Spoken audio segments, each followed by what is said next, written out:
lots of them above your head. If you have to...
So we have landed at Virgin Falls, Nahanni. We took about 1 hour flight, and it's a totally different world.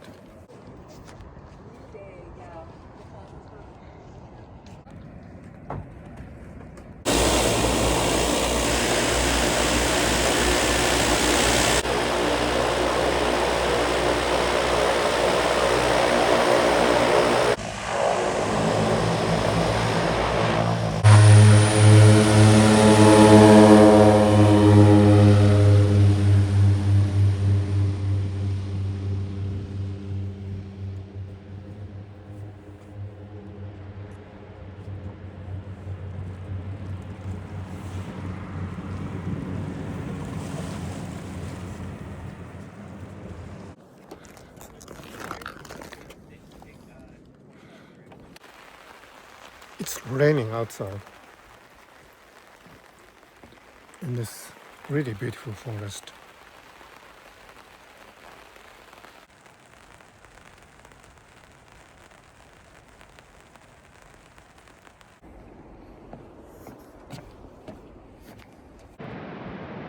Falls, big falls. That's the area that I saw from the airplane.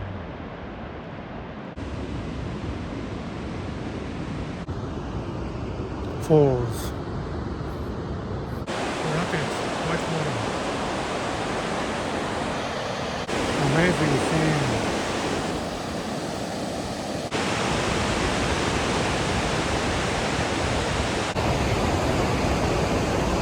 Amazing.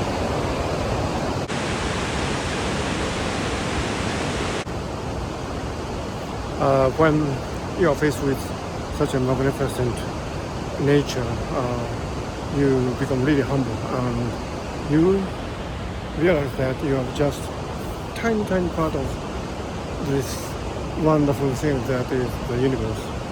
The earth is yet again a really tiny part of the entire universe. So what are we doing here? Where do we come from? Where would we go? Well, on this earth for only a really short time. The passage of time is really mysterious. So it makes you think.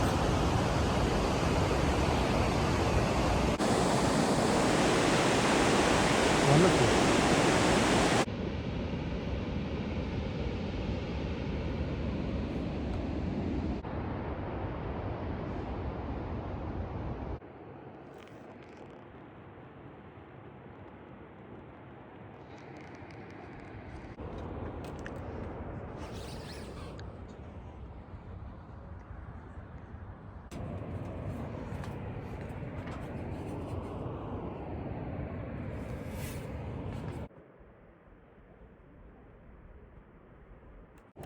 So this is the first morning in Nahanni National Park.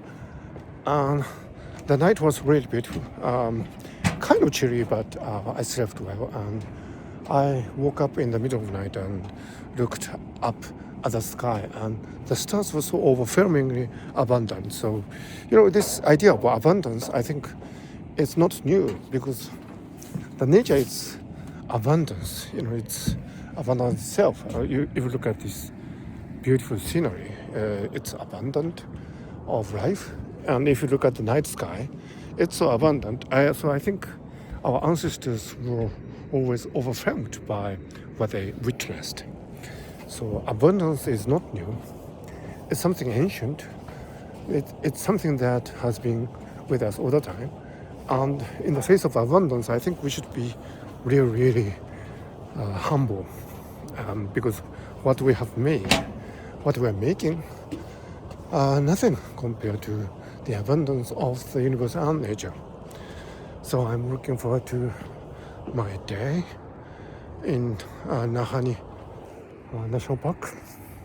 There's a big fall over there, and we are going beyond it today.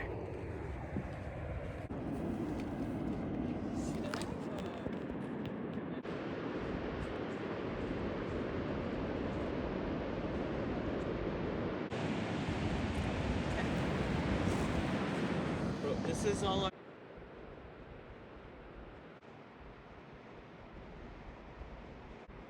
Oh, there's a spider net.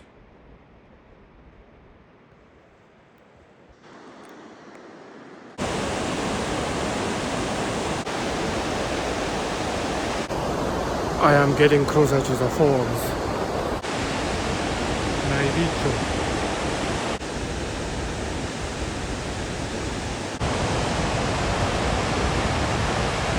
Oh, the red chair, famous red chair. So I am approaching the famous red chair operated by Parks Canada, and apparently it is placed wherever the best view of a national park can be enjoyed by the visitor. So I'm really looking forward to it.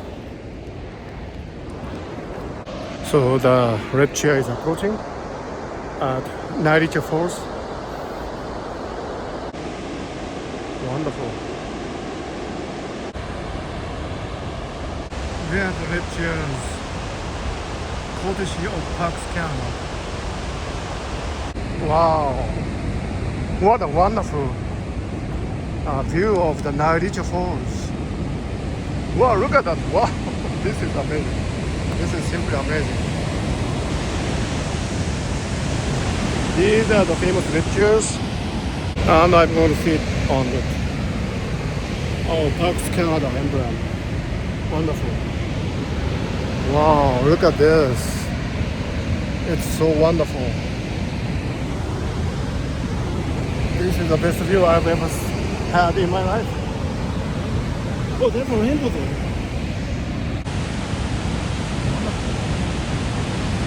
What a magnificent view. ということで、レッドチェア。So I really enjoyed sitting on the red chair. And I can appreciate the great works and labor of that Parks Canada people have put into installing these lectures. Of course, it's just a tiny part of what they do. But thanks to their works, I can really appreciate the magnificence of nature from the vantage point of human care and human attention. Because after all, we humans need to have some focus of attention. Otherwise, we can't really appreciate what we are, exposed to in terms of great nature. And I really am thankful and admire the works of Parks Canada and the Canadian government and the Canadian peoples of Canada. And this fall is called Nairicho. It means big border in the language of Dene people. It means, I heard that when their ancestors came upstream in their boat, a canoe, they discovered this fall and they named it Nairicho, big water. What an apt name! I love the way the Dene people, the indigenous people, named this place. And I'm really thankful for their courage and heritage. I'm really honored to be here.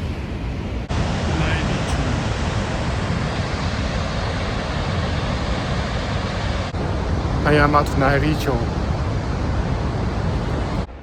Nairicho.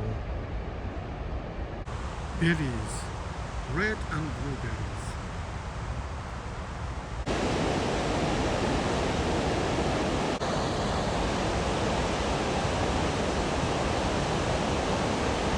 So that's again the Nahanni Park World Heritage Site commemoration page.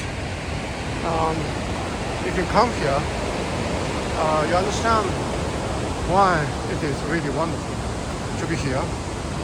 So it's South Nahanni River, and in the language of Decho, Asaju, and Kaska. So, rich ancient lore and the lore of adventure and spectacular beauty drove travelers to this place. What a privilege to be at UNESCO World Heritage Site, and none other than this wonderful Nahanni region. It's so beautiful.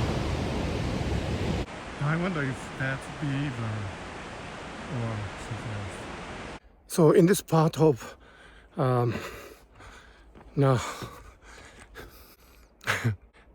go again. So in this part of Nahanni National Park, the Parks Canada people have provided this really well-maintained network of boardwalks, which is really wonderful because although we appreciate the Mother Nature, boardwalk is a really great way to move around, and also this would keep nature around us intact. So I really appreciate the tremendous work because this is really remote from any traces of human civilization. So I can understand how much work they have put, the people at Parks Canada, into the building and maintenance of these boardwalks and other convenient equipment for us visitors.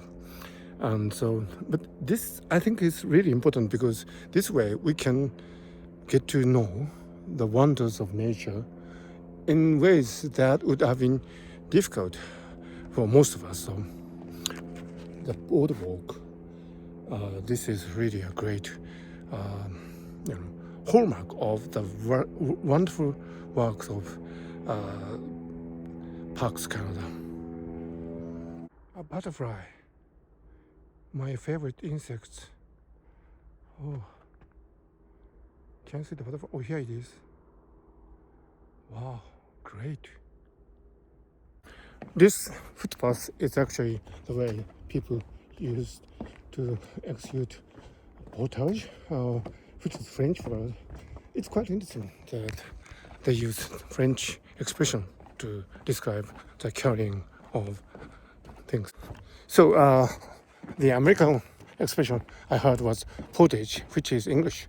So portage is French, and it shows the great French heritage in the nation of Canada.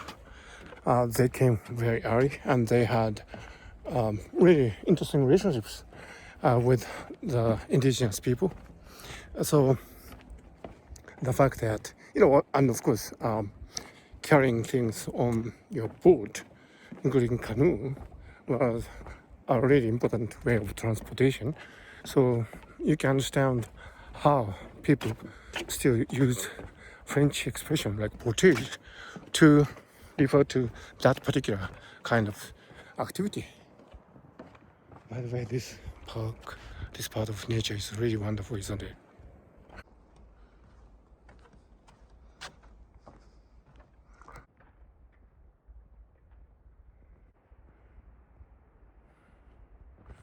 The people that I just met, they are doing the portage. So they're really, really doing their best. Later, I will do my own part of portage, but that's not really much. I'm a novice here, but I have all the respect to people who are doing these things, either professionally or as a visitor. But then everybody is a visitor, isn't it? According to the great nature. So I'm doing portage now. It's rather heavy, but it's my equipment.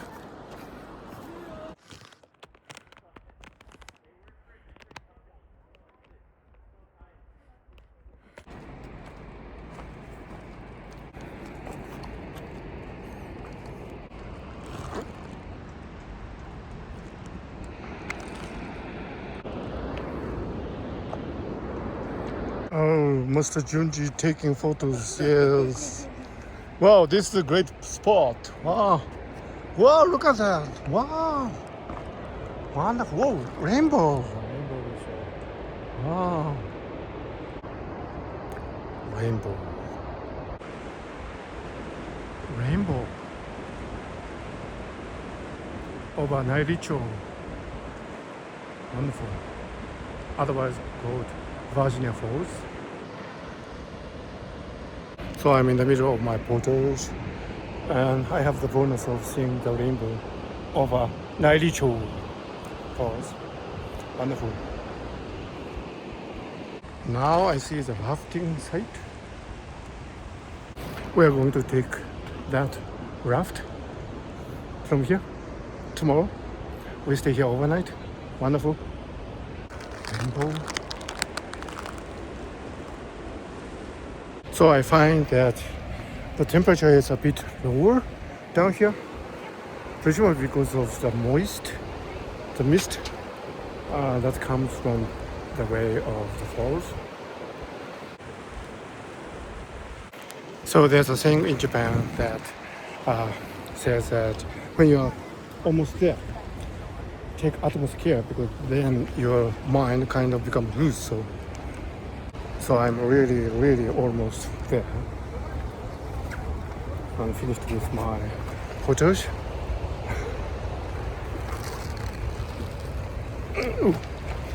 I'm there. Great. So that was my first ever portage since my 20s, when I went around the chain of lakes and on a canoe trip with Randy, my host family in Vancouver son. He was something like 6 years younger than me, and Mr. McMath, Randy's teacher. So at the time we really did some serious work of portage, carrying these canoes on our shoulders. So this was the first ever portage conducted by me. Wonderful. A few decades later. So this is apparently the raft that we are taking from tomorrow, and that's a canoe of a tour.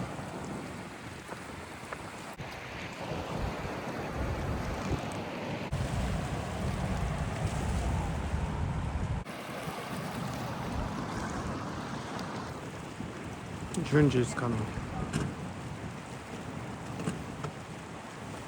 Junji's shooting.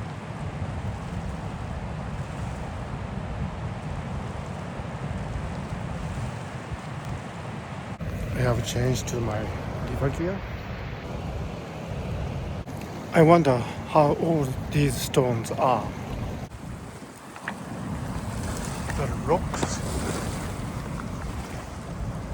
and the waterfall. And Junji photography. The waters.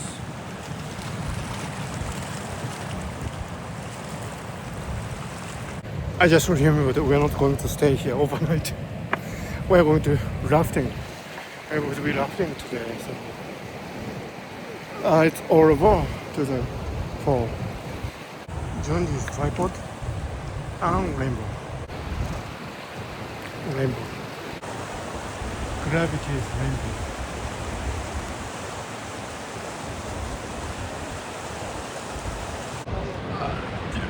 Junji. Yay. Oh. So I'm under the great water Naricho or Bajia Falls, and the rainbow is so beautiful. I've never seen such a wonderful rainbow in my life before. So this is something I wish to the rainbow, peace and prosperity for humans, and the continuation of conscious state, so that we would be able to represent many things in the universe, in our consciousness, in the microcosmos. I think human journey is to represent as much element as possible of the universe in the space that we have between our ears, our consciousness. So that's my wish, that's my resolution. Nairicho, Bajia Falls. Wow, wonderful. In this wonderful part of the world. Oh, the iPhone is getting wet. あそこからずっと歩いてきたんですよね。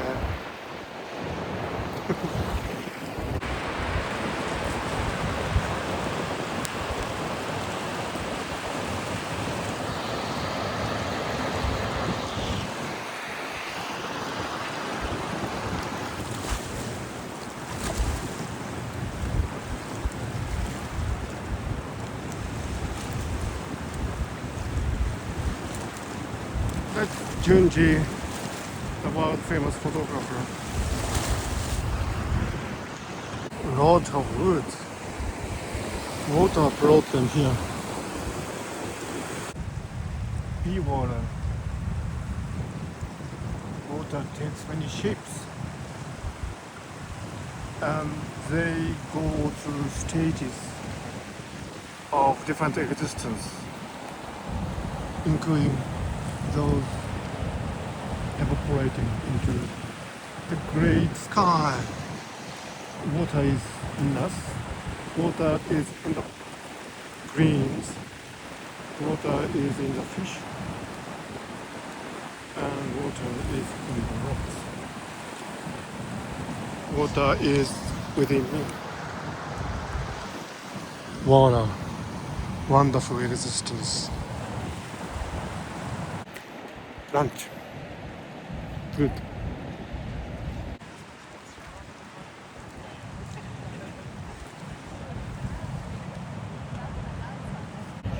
Ken. It's me.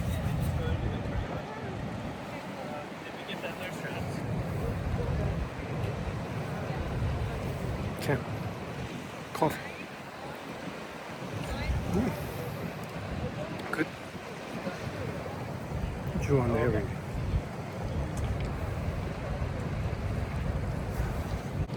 Oh, that was actually Mel.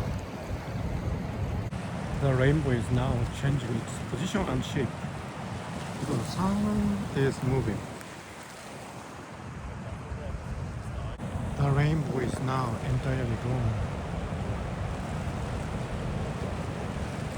So the movement and disappearance of the rainbow is quite interesting, and it's all these subtle changes in nature that are really great inspirations for a visitor like me.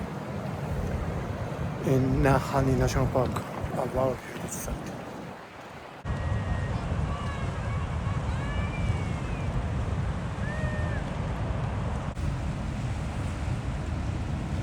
I was thinking that the fall, Naricho, looks now very different from what I saw from the plane on the way here. So I get not familiar with the fall, and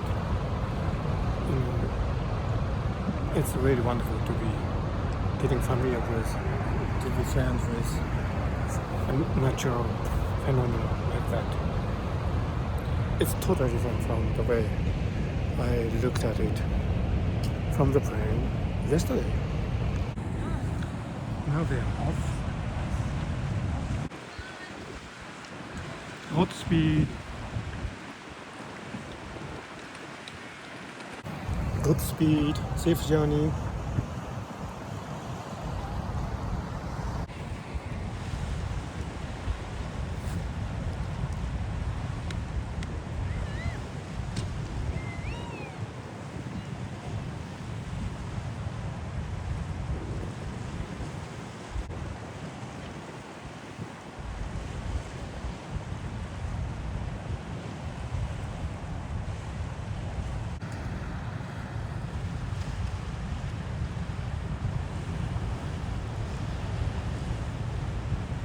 It's really like space exploration.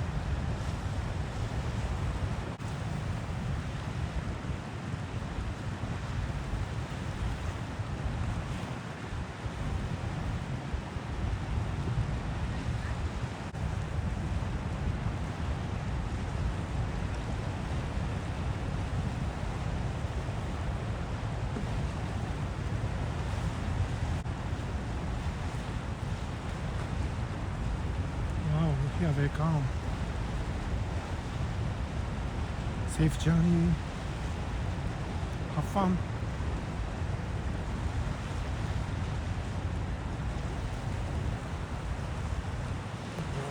In this wilderness.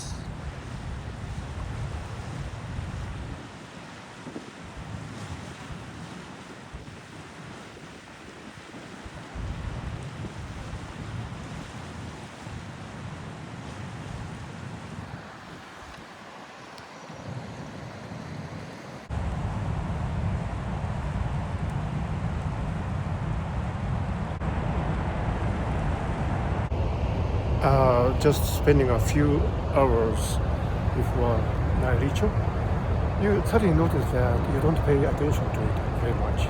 You take that kind of for granted, so it becomes Naricho, the Great Fall, becomes part of your unconscious, which I think is a really luxurious state of mind.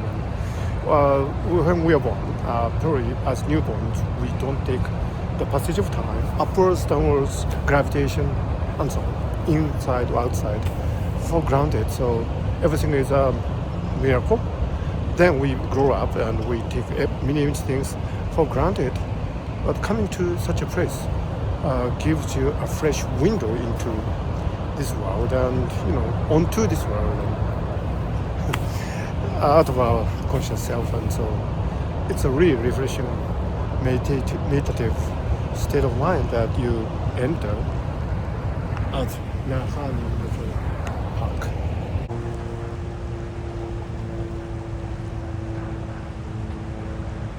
Godspeed.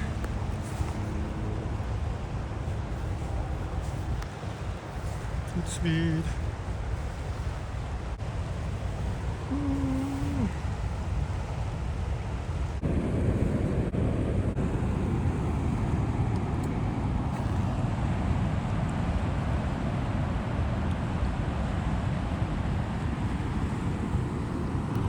So here I am going on my first ever rafting tour. from Nairicho. Nairicho.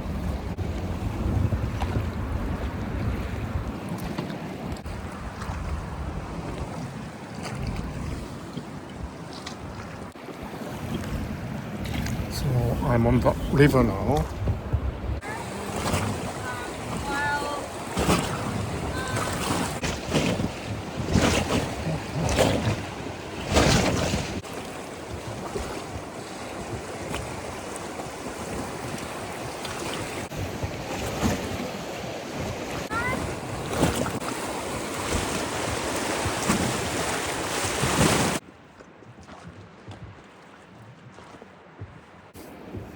We are halfway through the rapids now.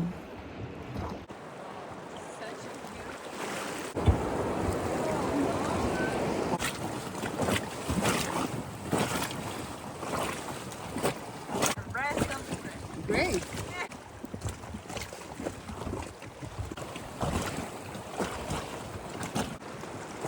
Forest Canyon.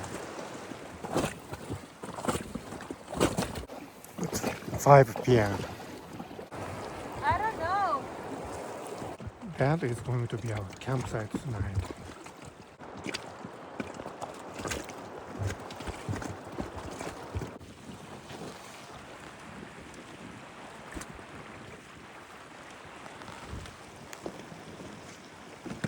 Wonderful feat on land again, although I did enjoy my first raft cruise. It was so smooth, and the thing is, because the raft doesn't have any engines on it, there's no sound, so it's so tranquil.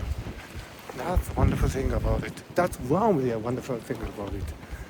And I heard that this place is called clear ball water something. They have clear water. Here. Clear water. Yes. Not muddy water. Clear water. Wonderful. This is going to be us home sweet home today. Yes.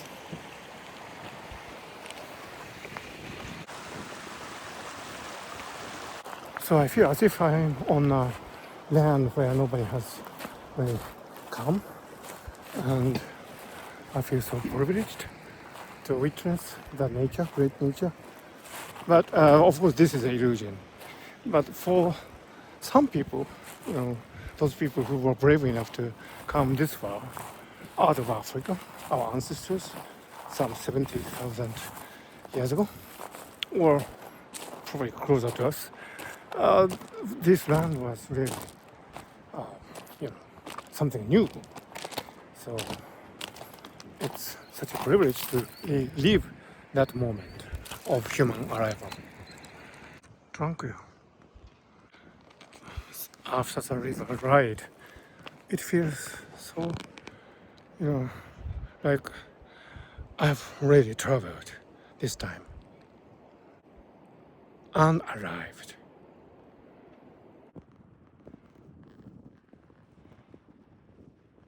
First time I dip my feet in the water. Oh, it's so cold. Wow.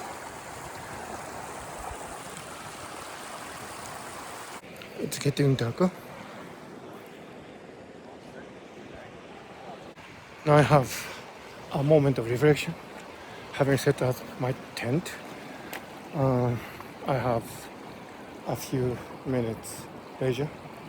Actually, river travel I found, it's very busy doing this and doing that, but it's at this kind of moment that you come to realize the quality of experience that you are having.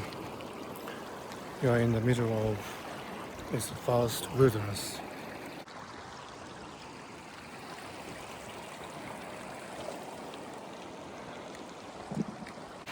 Jordan just told me that although there are places where there are trails, for those mountains there are no trails, so presumably there are no humans. Just think about it. Beer in the city.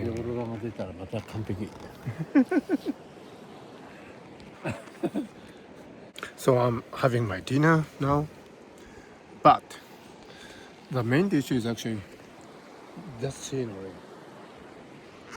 Wonderful. So I'm taking a walk along the river alone, and I'm thinking about my life and where I come from and where I might be going from here, my life's journey. And it's really great to think about my life's journey in an environment like this. Wonderful.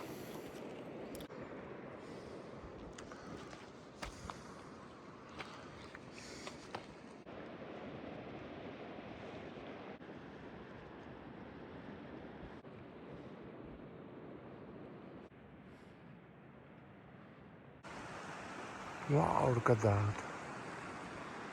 Aurora. Beautiful. There's Aurora behind me.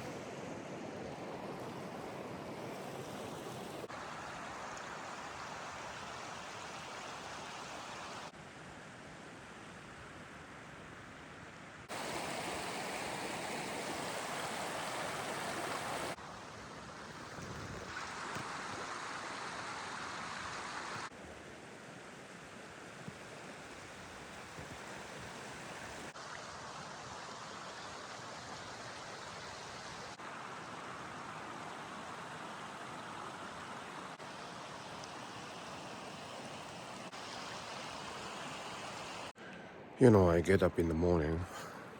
That's my tent. And this is the scenery that I get. The first thing in the morning. Can you believe it? This is Nahanni National Park. This is Canada. This is World Heritage. Nobody around. There was northern lights over the sky there last night. Life cannot be better than this. I feel so privileged to be here.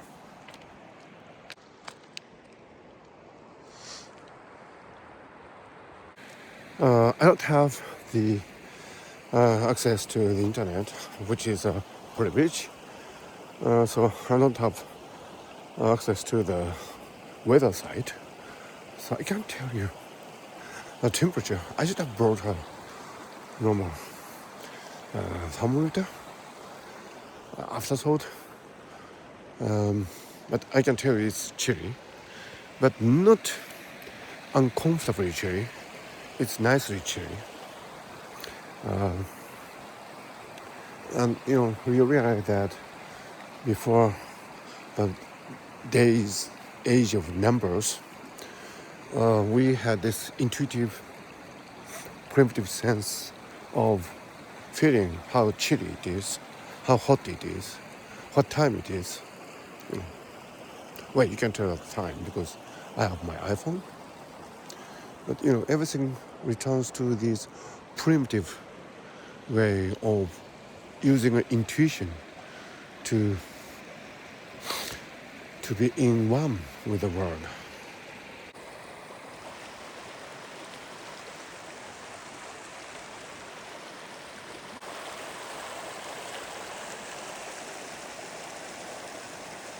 This is my tent.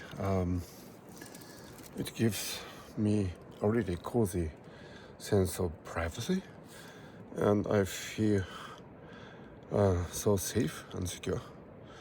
Outside you have the wilderness, and I can see very, very well, you know, in this sleeping bag. And there's a cushion, mattress that you can blow air into. It's so comfy. It feels like a cocoon in which you hide yourself for the night and rest well, so that you can get active again. Here comes, here comes Jordan, our captain. Good morning. Good morning.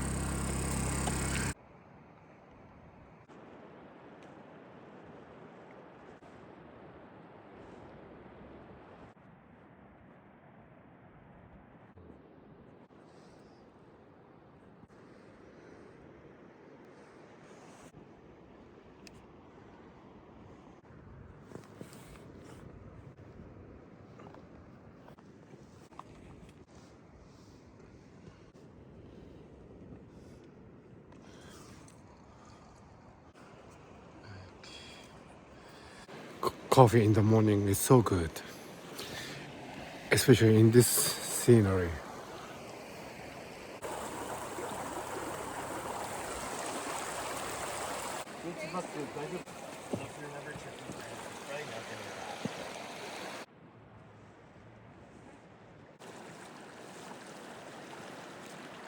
So it feels so refreshing to go on a canoe trip, well, raft trip in the morning. But it also means that I will say goodbye to this beautiful scenery, once in a lifetime experience. Well, I might actually come back to this part of the world, but for the moment, this is goodbye. Ichigo Ichie, it's a Japanese word. One meeting, on site, that's, all we have. So we should really appreciate every moment of our lives. It's also related to tea ceremony, Sen no Rikyu. So it's really wonderful to think about these traditional Japanese philosophies of life in the heart of Nahanni National Park.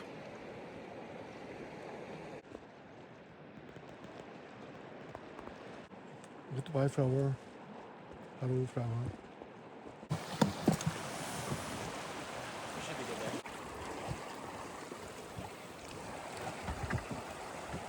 Yes, we are leaving.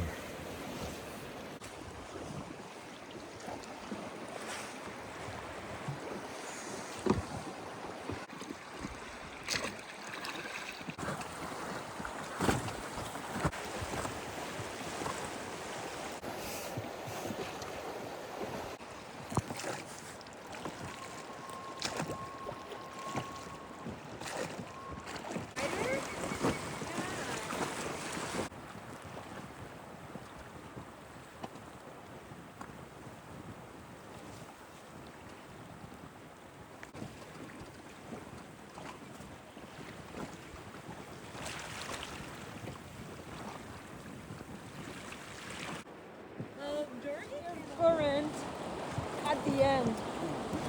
Well, you usually go river, right? Yeah.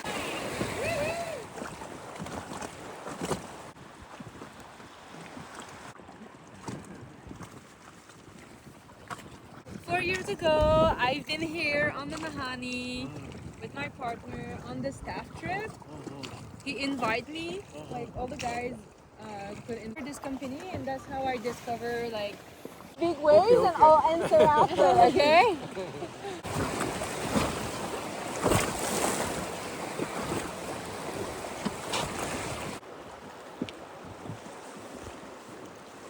So I'm at a Bira Creek and we landed. It's beautiful. Wow. Look at this. Such a wonderful, wonderful, wonderful place.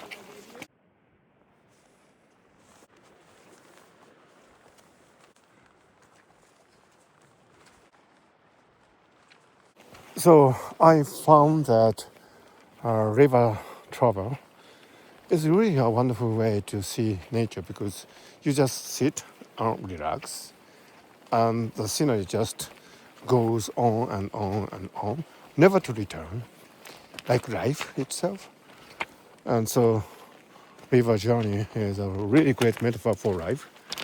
And it makes practical sense actually, because it floats like magnet. It's actually ancient people's answer to the maglev trains, really high-tech, modern technology. Japan is building a maglev Shinkansen super express between Tokyo and Nagoya now. It floats, the train floats. But now here on the river, it's floating. So we can carry really heavy equipment and so on. People, they used to do far trades here. So, river makes sense practically as well as a really great metaphor for life journey.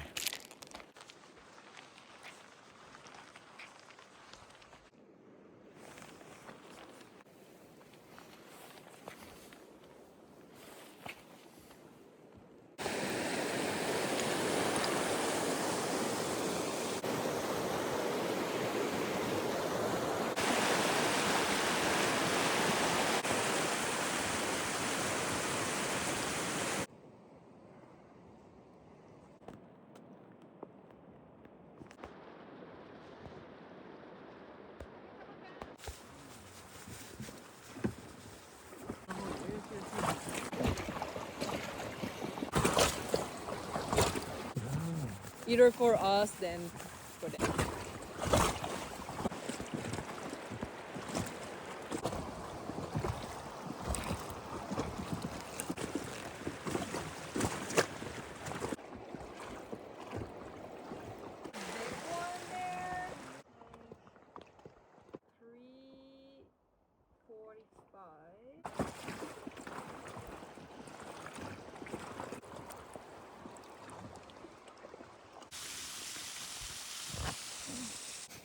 We are approaching a lunch place.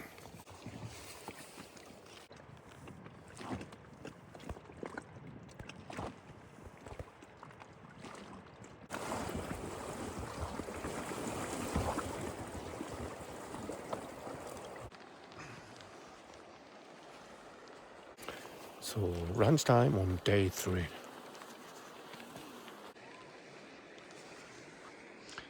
This place is beautiful. And I heard that the entrance to the third valley, third canyon. I heard that. That's the entrance to the third canyon.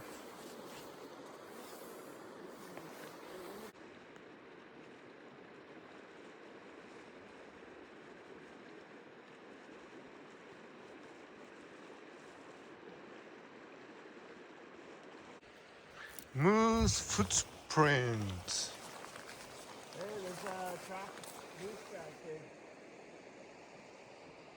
So I just heard this place is called Mary River. Mary had a little run, little run, little run. Mary had a little run. Mary River. Oh, I'm getting sunburned. In the mountain behind me there are many new greens. So I've never seen these new greens, new sprouts elsewhere. So I wonder what the mechanism is. New greens.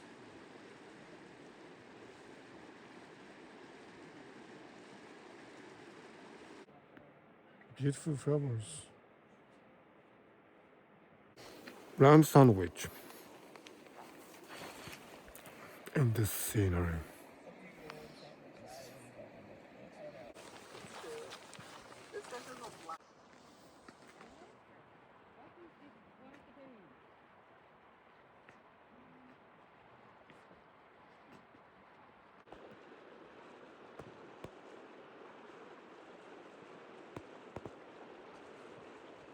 These are the couple that we met at Virginia Falls.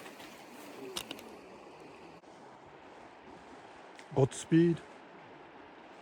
So, as you spend time in Nahanni National Park, you realize that your assumptions actually kind of change. For example, when you see an area like this, typically the assumption is there will be some habitat over there, right? Of course, there aren't any habitats. And once when we were moving on the raft, I heard voices and near the cliff, and the typical assumption would be that there are people over the cliff, but actually these were voices from the canoe, our travel companion. So, gradually you learn to dissociate yourself from the typical assumption that you perceive the world with in the civilized world, which I think is a great treat for our unconscious cognition because, we are made of habits and habits are great, but sometimes it can be limiting. So when I come here, the assumptions change. Now, if I go back to the big cities, probably I will have to go back to my earlier assumptions, but it's so refreshing to update your set of assumptions, cognitive assumptions, in this really wonderful environment of Nahanni National Park. Great. So, ready to go now?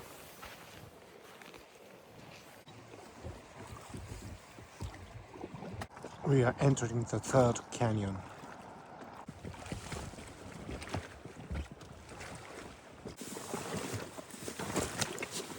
All sheep in the third canyon.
Yeah, and where we tea break and Third canyon. where we stop for lunch.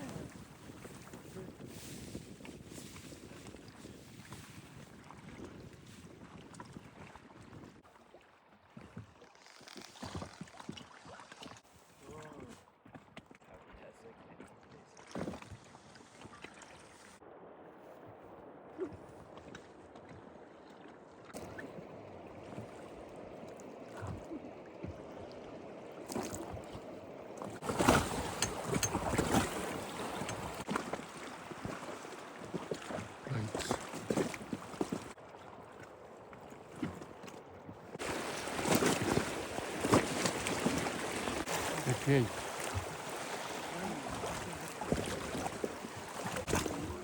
The gate. This is the gate. To be on shore. The gate. The gate. So, I am at the gate.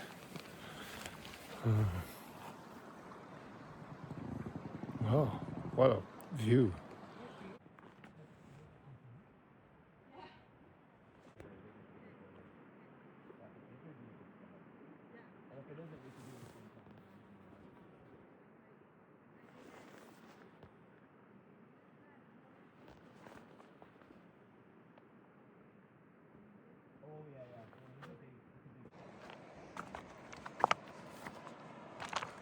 So we've been traveling southwards, downstream, and I think we can feel a definite change of climate.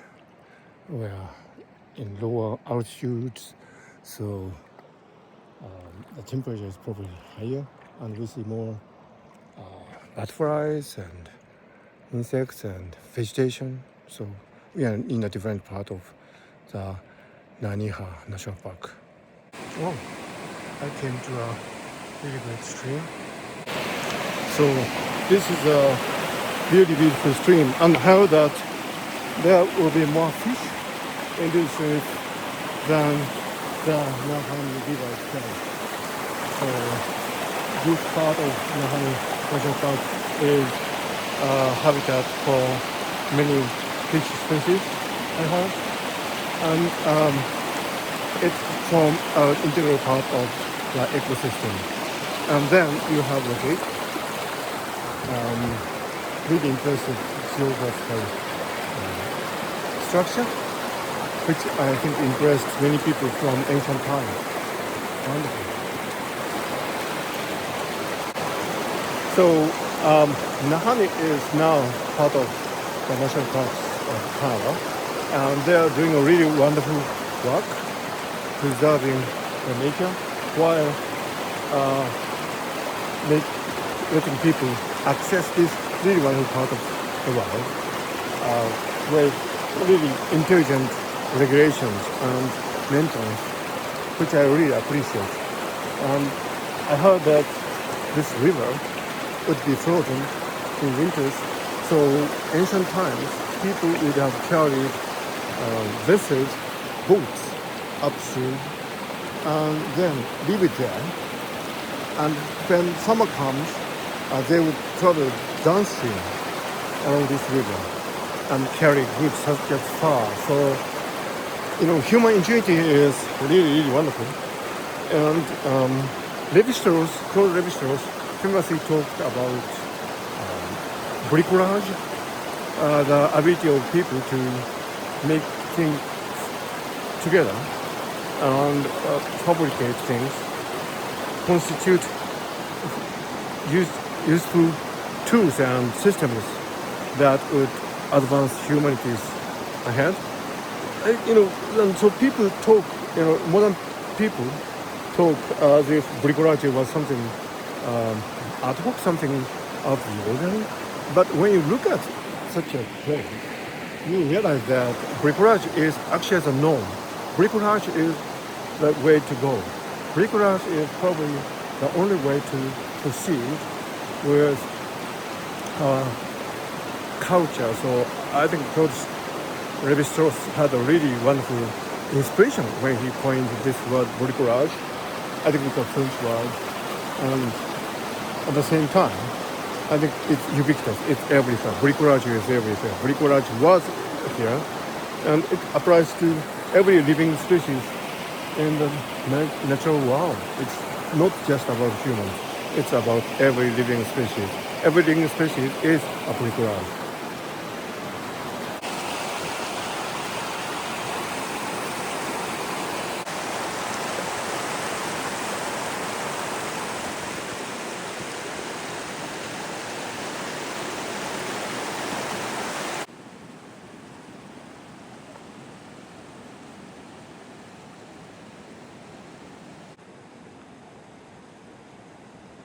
So I found that if you come closer to the water, there's a significant temperature change. So you feel definitely cooler when you come nearer to the river. A fact which presumably have had a really great impression on the people of ancient times. So if you want some cool air, you should come nearer to the river. Even this short distance of maybe 10 meters makes a significant difference.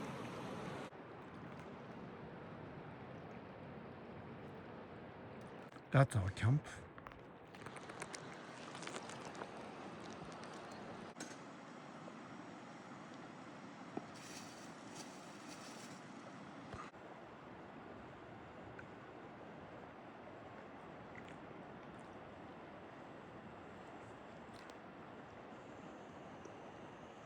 I wonder what that is. Vertical light.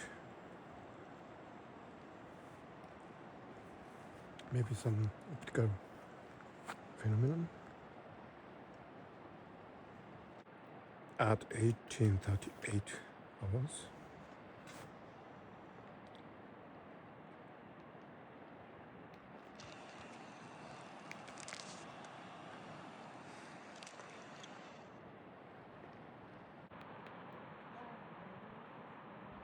So the day is almost over, day 4. Hey. Ichi-ni-san. Yeah, that's right. Thank you. Thank you. Early morning, day 4. It's before 6 a.m. It's quite early morning. At the gate. Hoo hoo hoo hoo. Hoo hoo hoo hoo. Hoo hoo hoo. A beautiful morning. In the early hours of day 4, I had a dream where I was in a very busy metropolitan city, and when I woke up, I felt that it was a detoxing process where the toxic or not so great elements of urban life was finally coming out of me. So it was a really impressive dream, and I felt that I was healthier, and I could understand why when I say it's a 5 nights 6 days trip, people say it's too short because because the detox process starts just now on day 4, and it would go on and on. So if you stay on this kind of river trip for 2 weeks, then there will be more process of detoxing, toxic elements coming out of you. So I feel cleansed and I feel happy. That's my tent. This is a tent of Mr. Takasago. Coffee in the morning. Nothing beats it.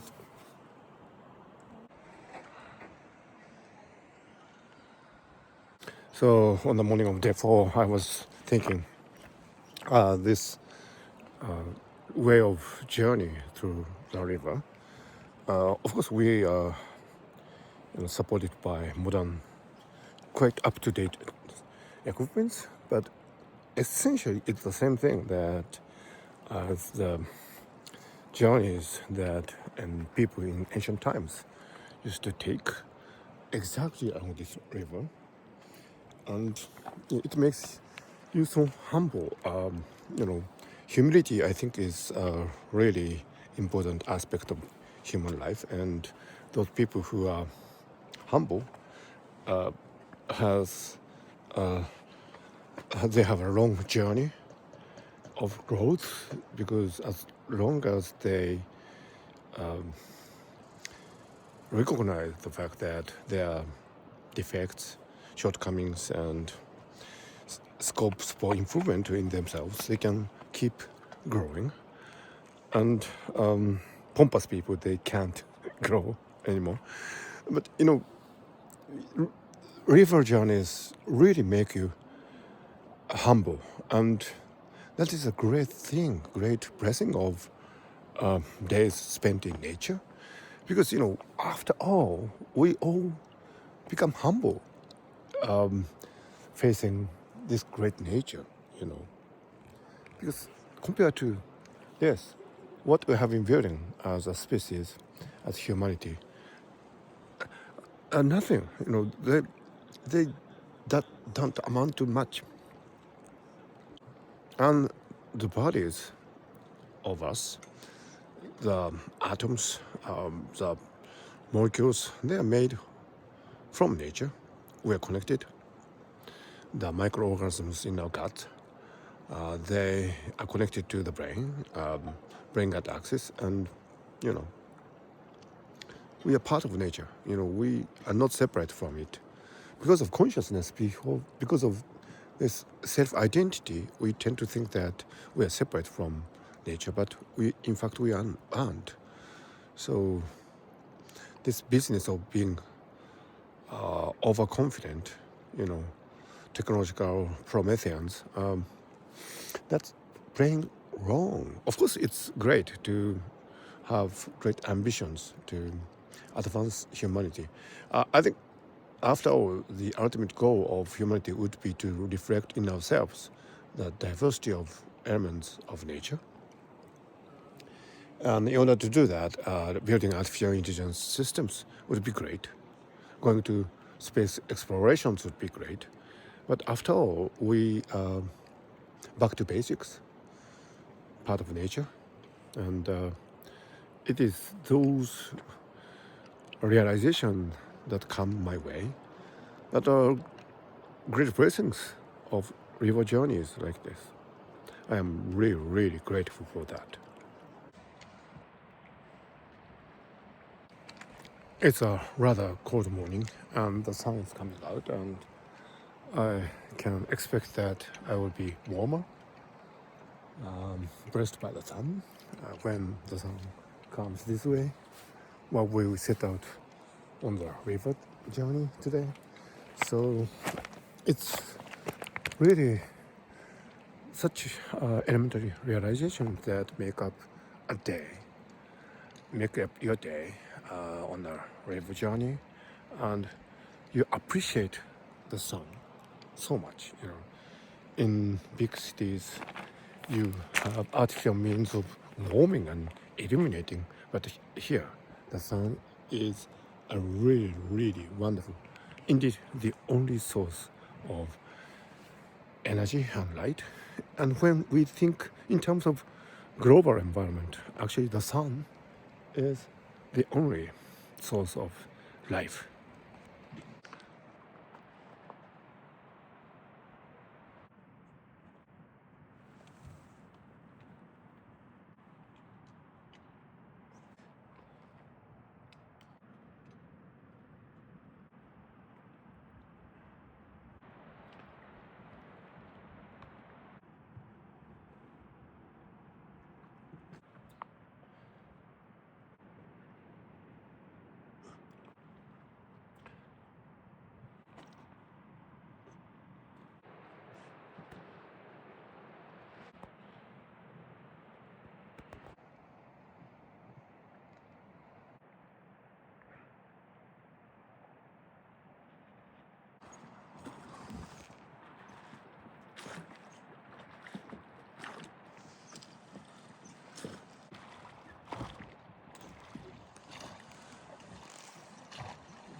When we come, Junji, I'll go. Yeah, I'll call. I'm going to be on the canoe this time.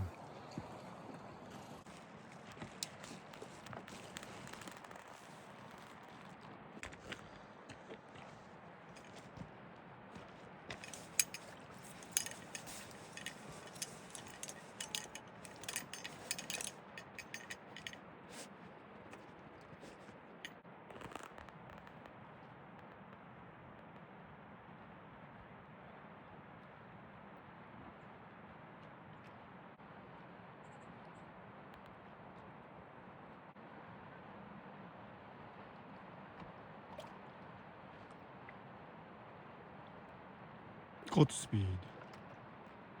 Oh, I'm trying my first canoe with Jordan. So what should I expect, Jordan? You should expect to paddle through one of the most beautiful and iconic spots on the Nahanni River. Wow. We're at the place called the Gate. Okay. Yeah. So thank you, Captain. You're welcome. Yeah. Oof. So I'm in the canoe now. Okay, she is rowing now. So I just had my first canoe to the gate. Wonderful. That was a wonderful experience. Really exciting. I felt that I was one with the water. And there's, I heard there's a, bear footprint. Oh, bear footprint. Oh, bear. There's Junji there. Oh, bear footprint. Bear. Oh, amazing. Barefoot print. Barefoot print. So it's a really wonderful experience to canoe through the gate. And when you come on the shore, you'll find their bare footprint. Wonderful. Junji. Yeah, children paddling is switch it up. Yeah. Back on the raft with Jordan this time.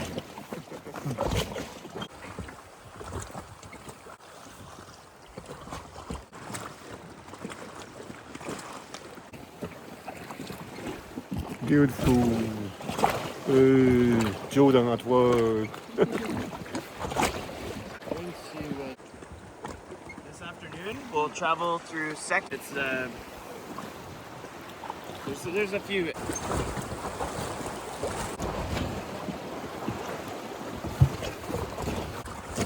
here. Yeah, look up there, Ken.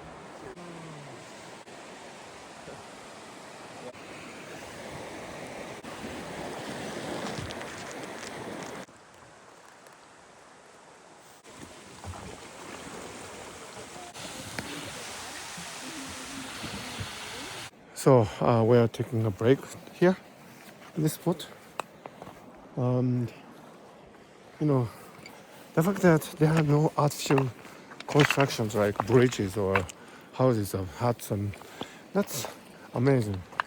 You know, once you get used to the Nahanni National Park, you take it for granted almost, but at the end of the day, it's really amazing. There are no human construction in this area. Really wonderful.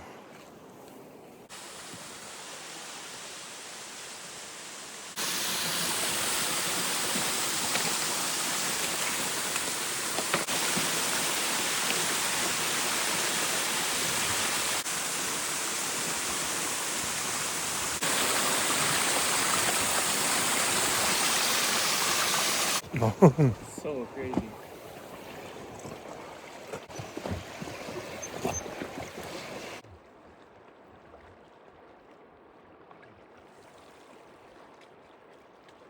Because there's a mama and two cubs. So my favorite spots for sure. Awesome. Yeah, it's cool. That's where it's at. Just like hanging out at yeah. 5-star. And they're bringing supplies.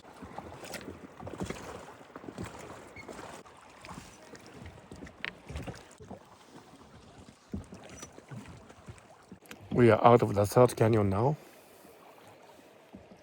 And this is the big bend. And that's entrance. Entrance to the second canyon. And King Kong is here.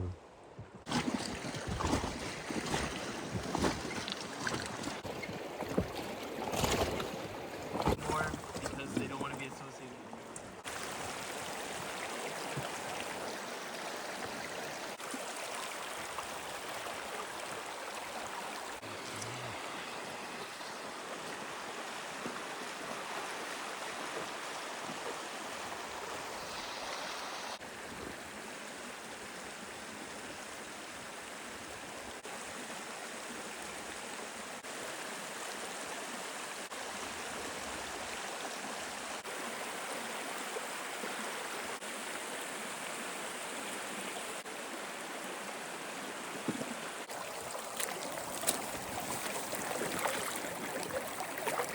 It is so crazy. So I made my own lunch. It is really great here again.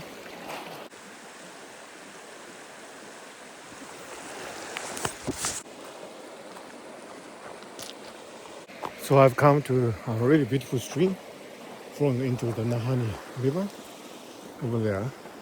So it's a very complex ecosystem network of waterways that make up the Nahanni National Park. Nature is really complex, isn't it?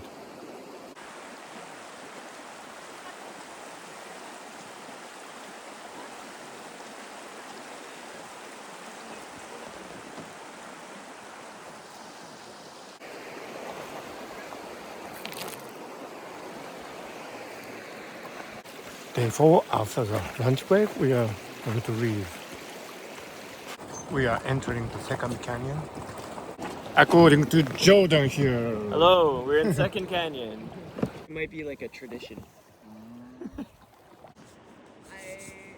don't know, this program sounded cool. It's like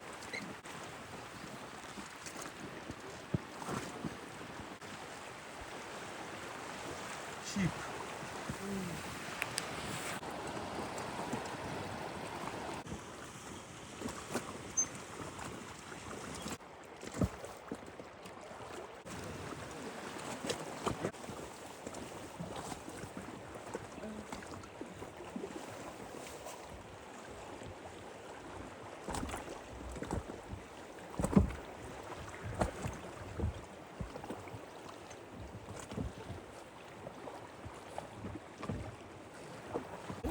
That was a black bear. Maybe no. Hey, you're going the wrong way.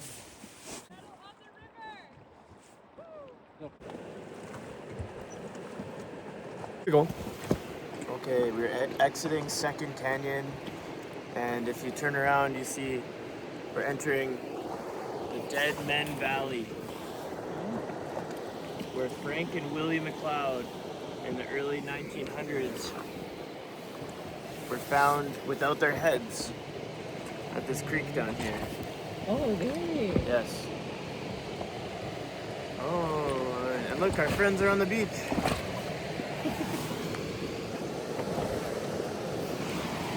That's all I really have to say. Oh, thank you. So yeah, we get into there's a So goodbye, Second Canyon. And welcome, Dead Man's Valley.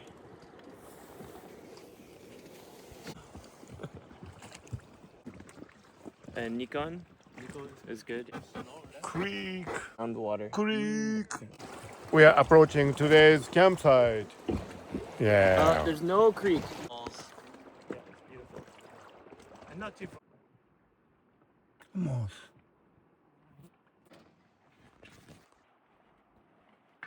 So every time a campsite is slightly different because it's all in the process of nature.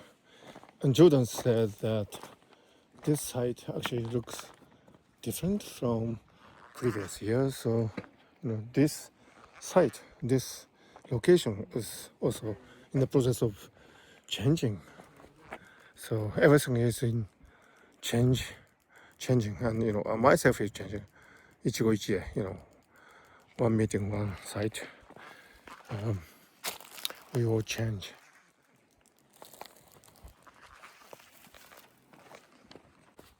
Tent building. Finishing touch. The last gate.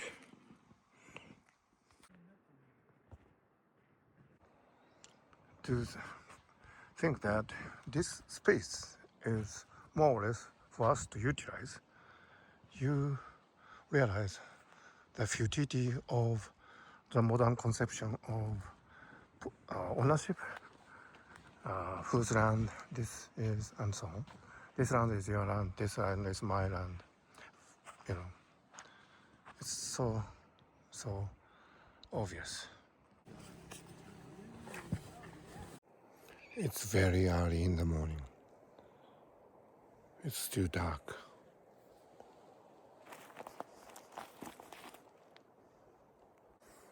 Day 5 has begun.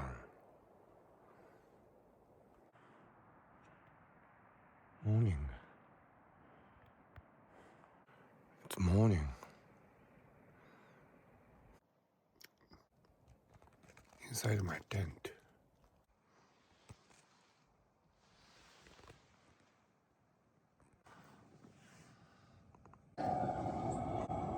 Morning coffee.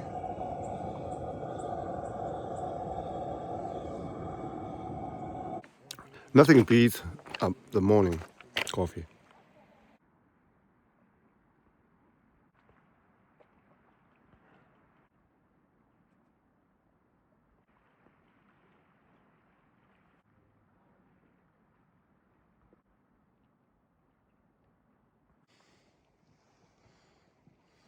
So I had another detox dream This morning, I was in a musical and I was explaining to a bunch of rakugo artists why they should put some comedy stuff.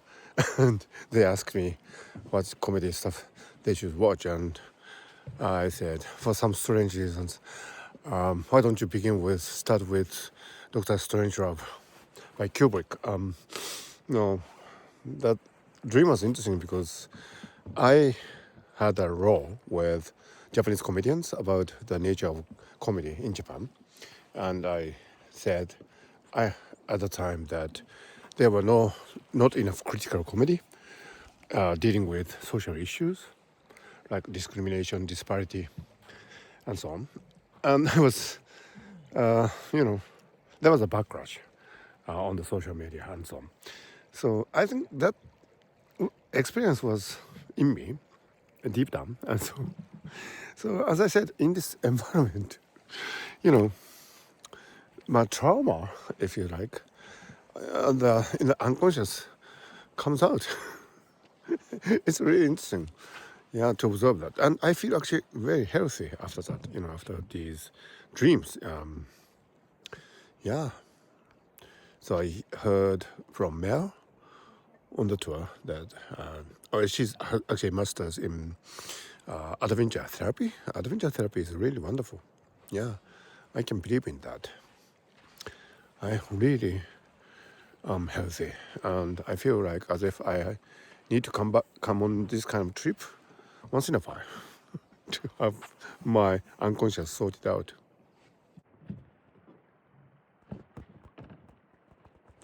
Oh, my shoes. They came here as new pairs, and now look at that. It has been working so well.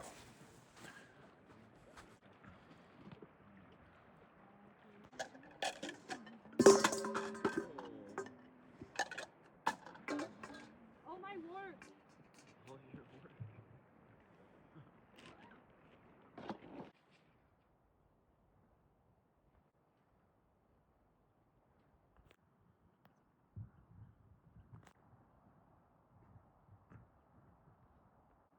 That's the entrance to the first canyon.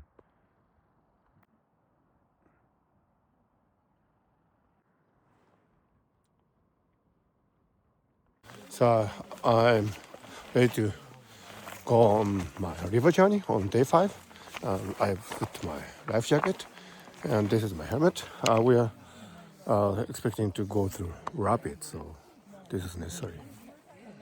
These are the moose footprints. So these are the footprints of moose, a magnificent animal. Jordan and Ellie campsite.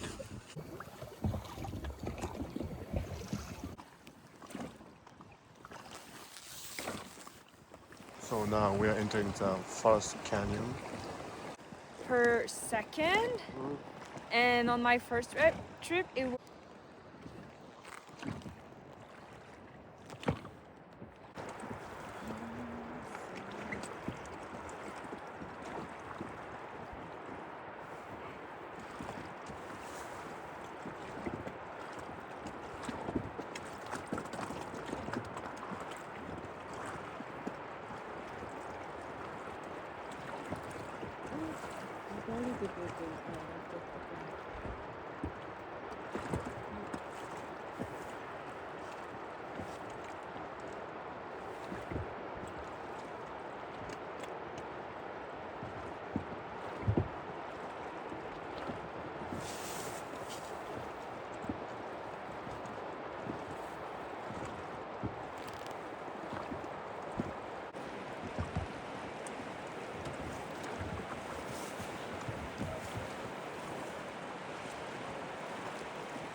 Yeah. Big wave. So like in the now we can take a horse. That's it.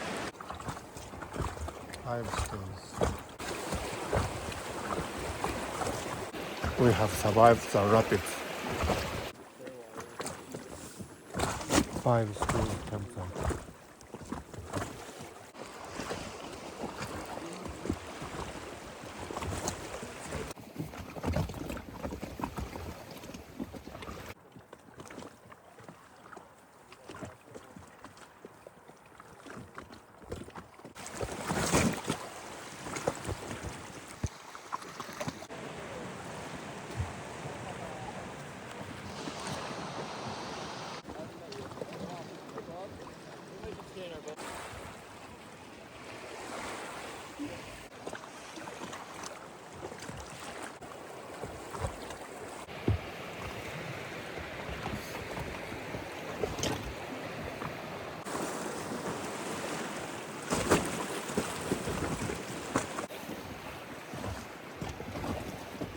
Fast canyon.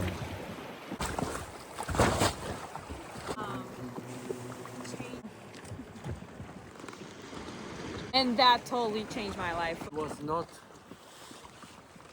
hitting me very much, so Yeah. I was looking for something. Okay, I can live with joy for all my life. Another type of sweet and salty. It's nice. Yes, Captain. Cinnamon on the boat. Hi, Captain. Hi. How is it? Oh, so good. Yeah? Freshly made buns on the river. Yeah? Can't complain. Yeah. Life is good, Yes. right? Yes. Good. In your life? So we had a small snack. Very good.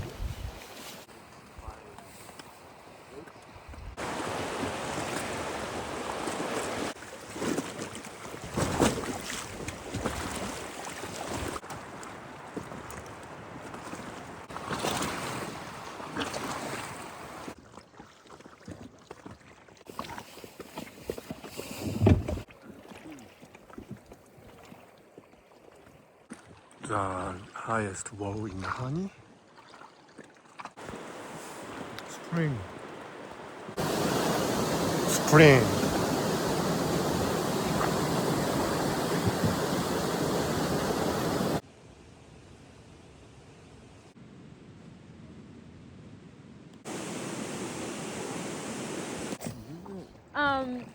And there's a 2 kilometer. But yeah. Other side, like on this rock wall over there.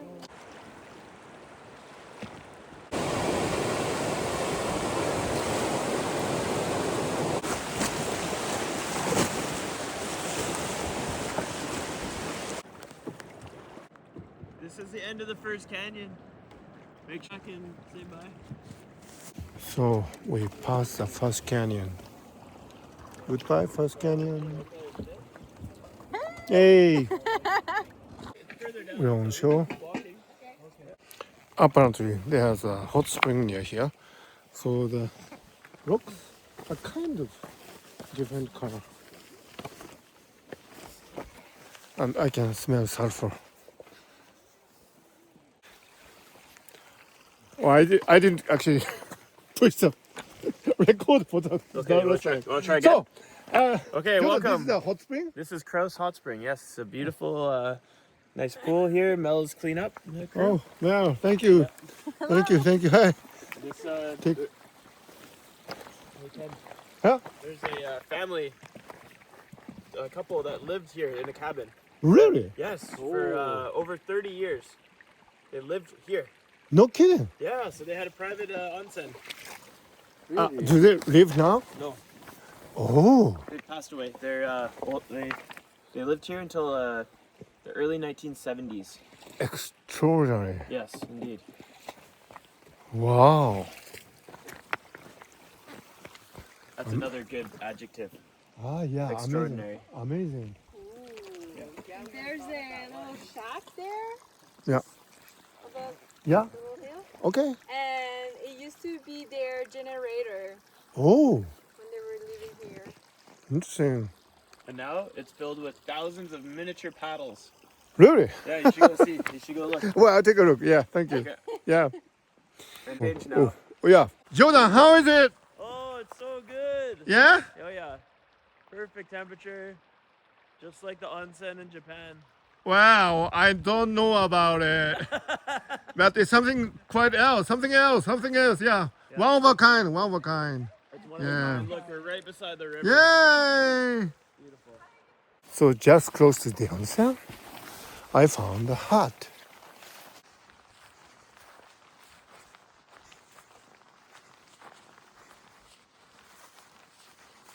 There's a hut and cross hot springs check-in. Sources terminals cross inscription. Oh my god. So I heard that there was a couple who lived here for many years, but they passed away. Wonderful life. And the hot spring is just over there.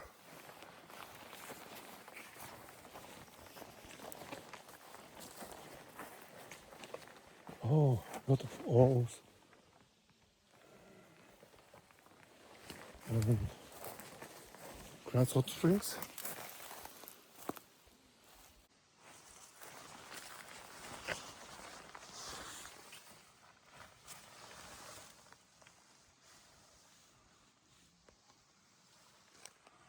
Amazing. So I heard about the extraordinary story of a couple living here, Kraus. I was moved by the sheer diversity of lifestyles that people could lead. Imagine the time that they experienced this magnificent view and, hot spring and, all these things, but they passed away. So their experience is gone. But we can imagine. And, we, each of us have our own, experiences.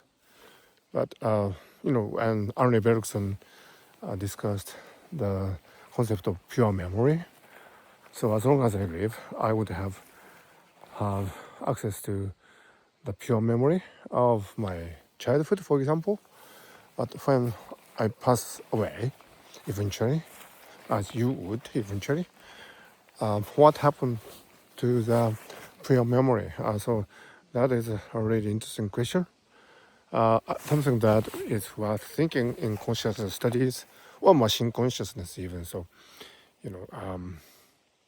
makes you think all these things. So, in the Nahanni National Park, near the Kraus hot springs, I am thinking all these things, and it's really wonderful.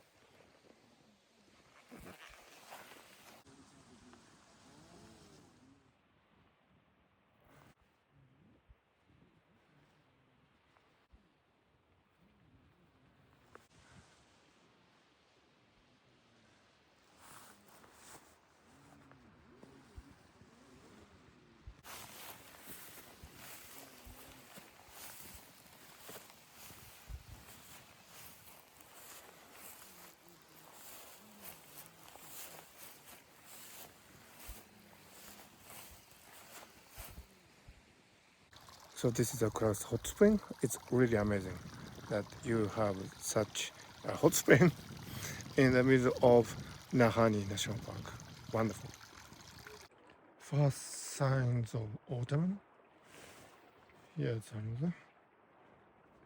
We are at the end of summer, and I think autumn would come really soon.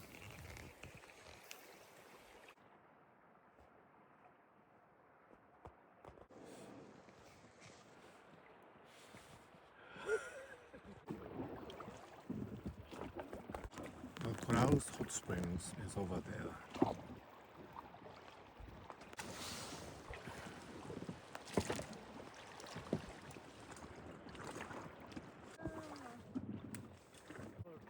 Look at that crowd. I see some. So there might be bisons. There might be bisons. this river, we'll arrive to Madrid River. There might be bisons. So we'll arrive on the Liard. Ooh, yay!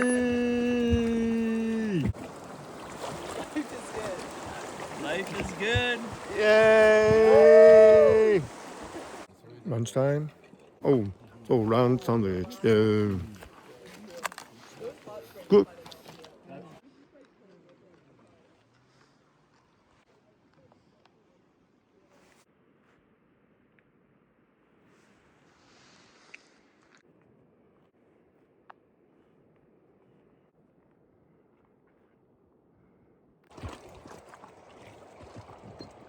Pretty close to our final. Oh, I hope we have enough water. So the water is becoming wide and shallow. Being David Attenborough again.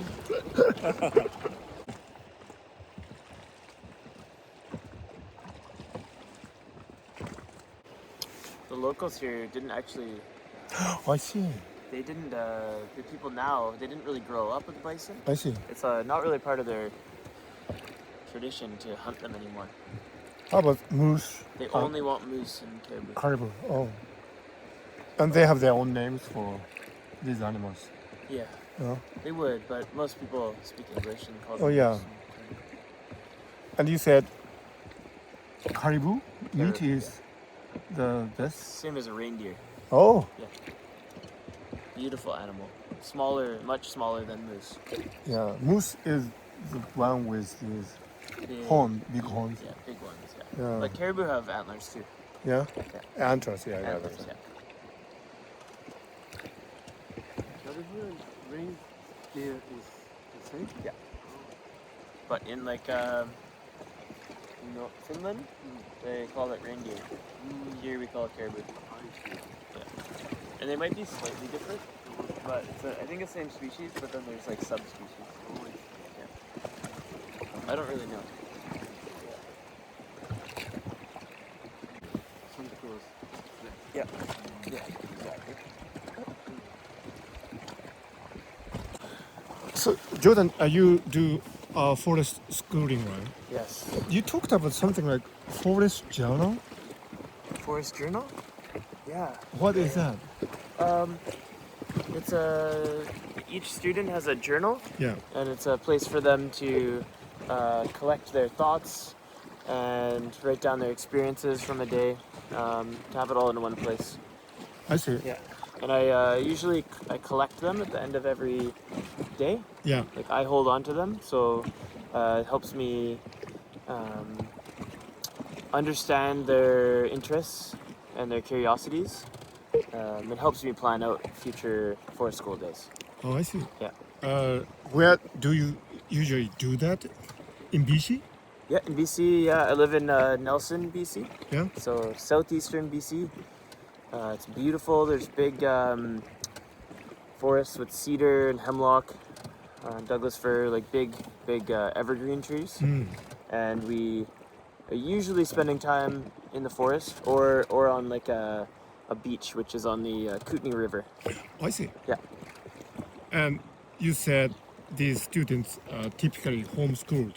Yes. All of them are homeschooled? All of my students are homeschooled, yes. Oh. So I run a kind of a hybrid homeschool program.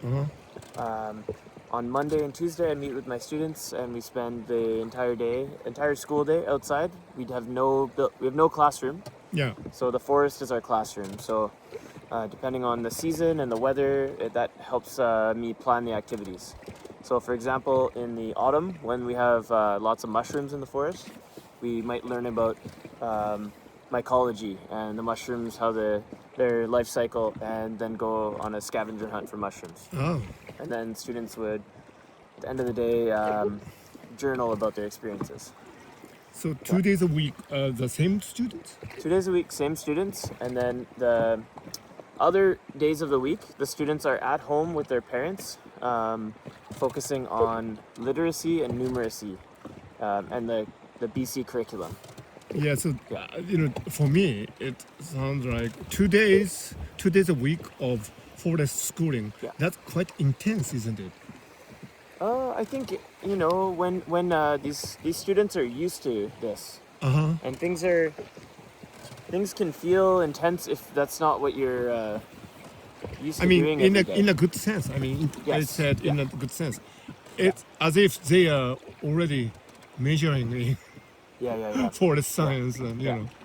So these kids are quite skilled at being outdoors. They know how to light fires for themselves. They know how to Right. build shelters. Uh-huh. They know how to work as a team. Right. And they know how to feel they know how to take care of themselves outdoors. So would you say that what you're doing is unique, or is it something that you can find, in many places in BC or elsewhere in Canada? I think you can find it in many places in BC, Yeah. but each program is a little bit unique. Yeah. And the arrangement that I have with I still work within the public school system, Yeah. and so that feels quite unique. I would say in a typical public school, there's Right. opportunities to go outside, Uh-huh. but it's usually not as frequent as what I have. Right. Twice a week, every week is intense, but in a good way for sure. Okay. Hi. Can you introduce yourself? Yeah. My name is Jordan Lodders. I'm a forest school teacher in Nelson, British Columbia, Canada. And we're currently on the Nahanni River in the Northwest Territories, finishing our week-long rafting trip. And this is how I spend my summers when I'm Great. not. This is your summer job. This is my summer job, and the rest of the year I'm a forest school teacher in the public school And system. what did you major in college? I majored in geography, so mostly physical geography and the geography of British Columbia. And then I went on to do a Bachelor of Education at the University of British Columbia with a specialization in social studies, high school social studies. Oh, you went to UBC? I went to UBC. Oh, that's a really great university, isn't it? Yeah. Yeah. For sure. Yeah. And how far is Nelson from Vancouver? Nelson is about a 7 or 8 hour drive from Vancouver. It's in southeastern British Columbia in a Right. region called the Kootenays. Right. But I understand you also have a place in Vancouver? I have many places to stay in Vancouver because I grew up in a suburb of Vancouver, so most of my family lives in Vancouver. So sometimes you go to Vancouver. I go to Vancouver 3 or 4 times a year. Okay. Yeah. Cool. Thank you. So we are in. So Jody, what Jody man? Jordan, man. What part of Nahanni Park is this? Yeah, It is so- still. This is still Yes. part of Nahanni. Yes, we're still in the park. Yeah. We are entering an area called the Splits, Yeah. and it's a place where the river, where the landscape flattens. Yeah. So the river slows down, and Right. the river splits into many different channels. Right now, it's mostly one channel, Yeah. but as we go further down, we'll go through areas that have sometimes 8 different channels to choose from. Oh. And so, from a guiding perspective, I need to keep an eye out to figure out where most of the water is flowing and follow the path down. Okay. Yeah. Thank you. So, Jody man, how do you feel when you get back to civilization? It feels like I should know every single person. Oh, you should. Yeah, because you're surrounded on a trip like this, you only see people that you know. Right. So then I walk into the store and I have a big smile on my face and I say hi like I should know them. And then they're like, "What are you doing? Like, why are you so friendly?" But maybe it's a good thing. It makes me, it gives me fresh energy for meeting people, I think. Ah. Yeah, that's nice. So, do you think this experience helps you in your education work, like forest school? Oh, for sure. Yeah. I think spending a lot of time outdoors like this Yeah.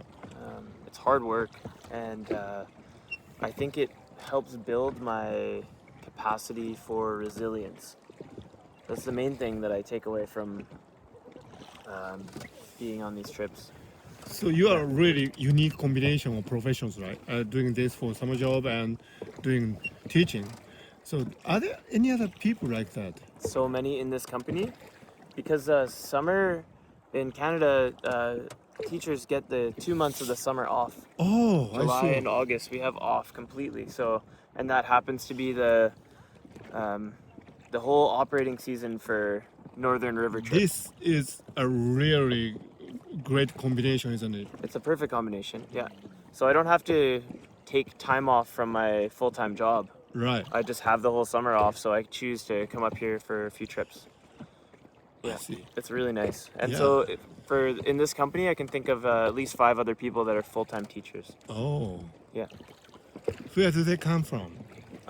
There's one from Victoria. I know mostly BC, and then some places in Ontario. Right. Ontario has a really strong paddling culture, so there's a lot of guides that come from Ontario. Oh. Yeah, and a lot of our guests too that come up for river trips. A lot of paddlers in Ontario. When did you say you started paddling? When I what was age? about maybe 10 or 11. Yeah. Yeah. So you are natural.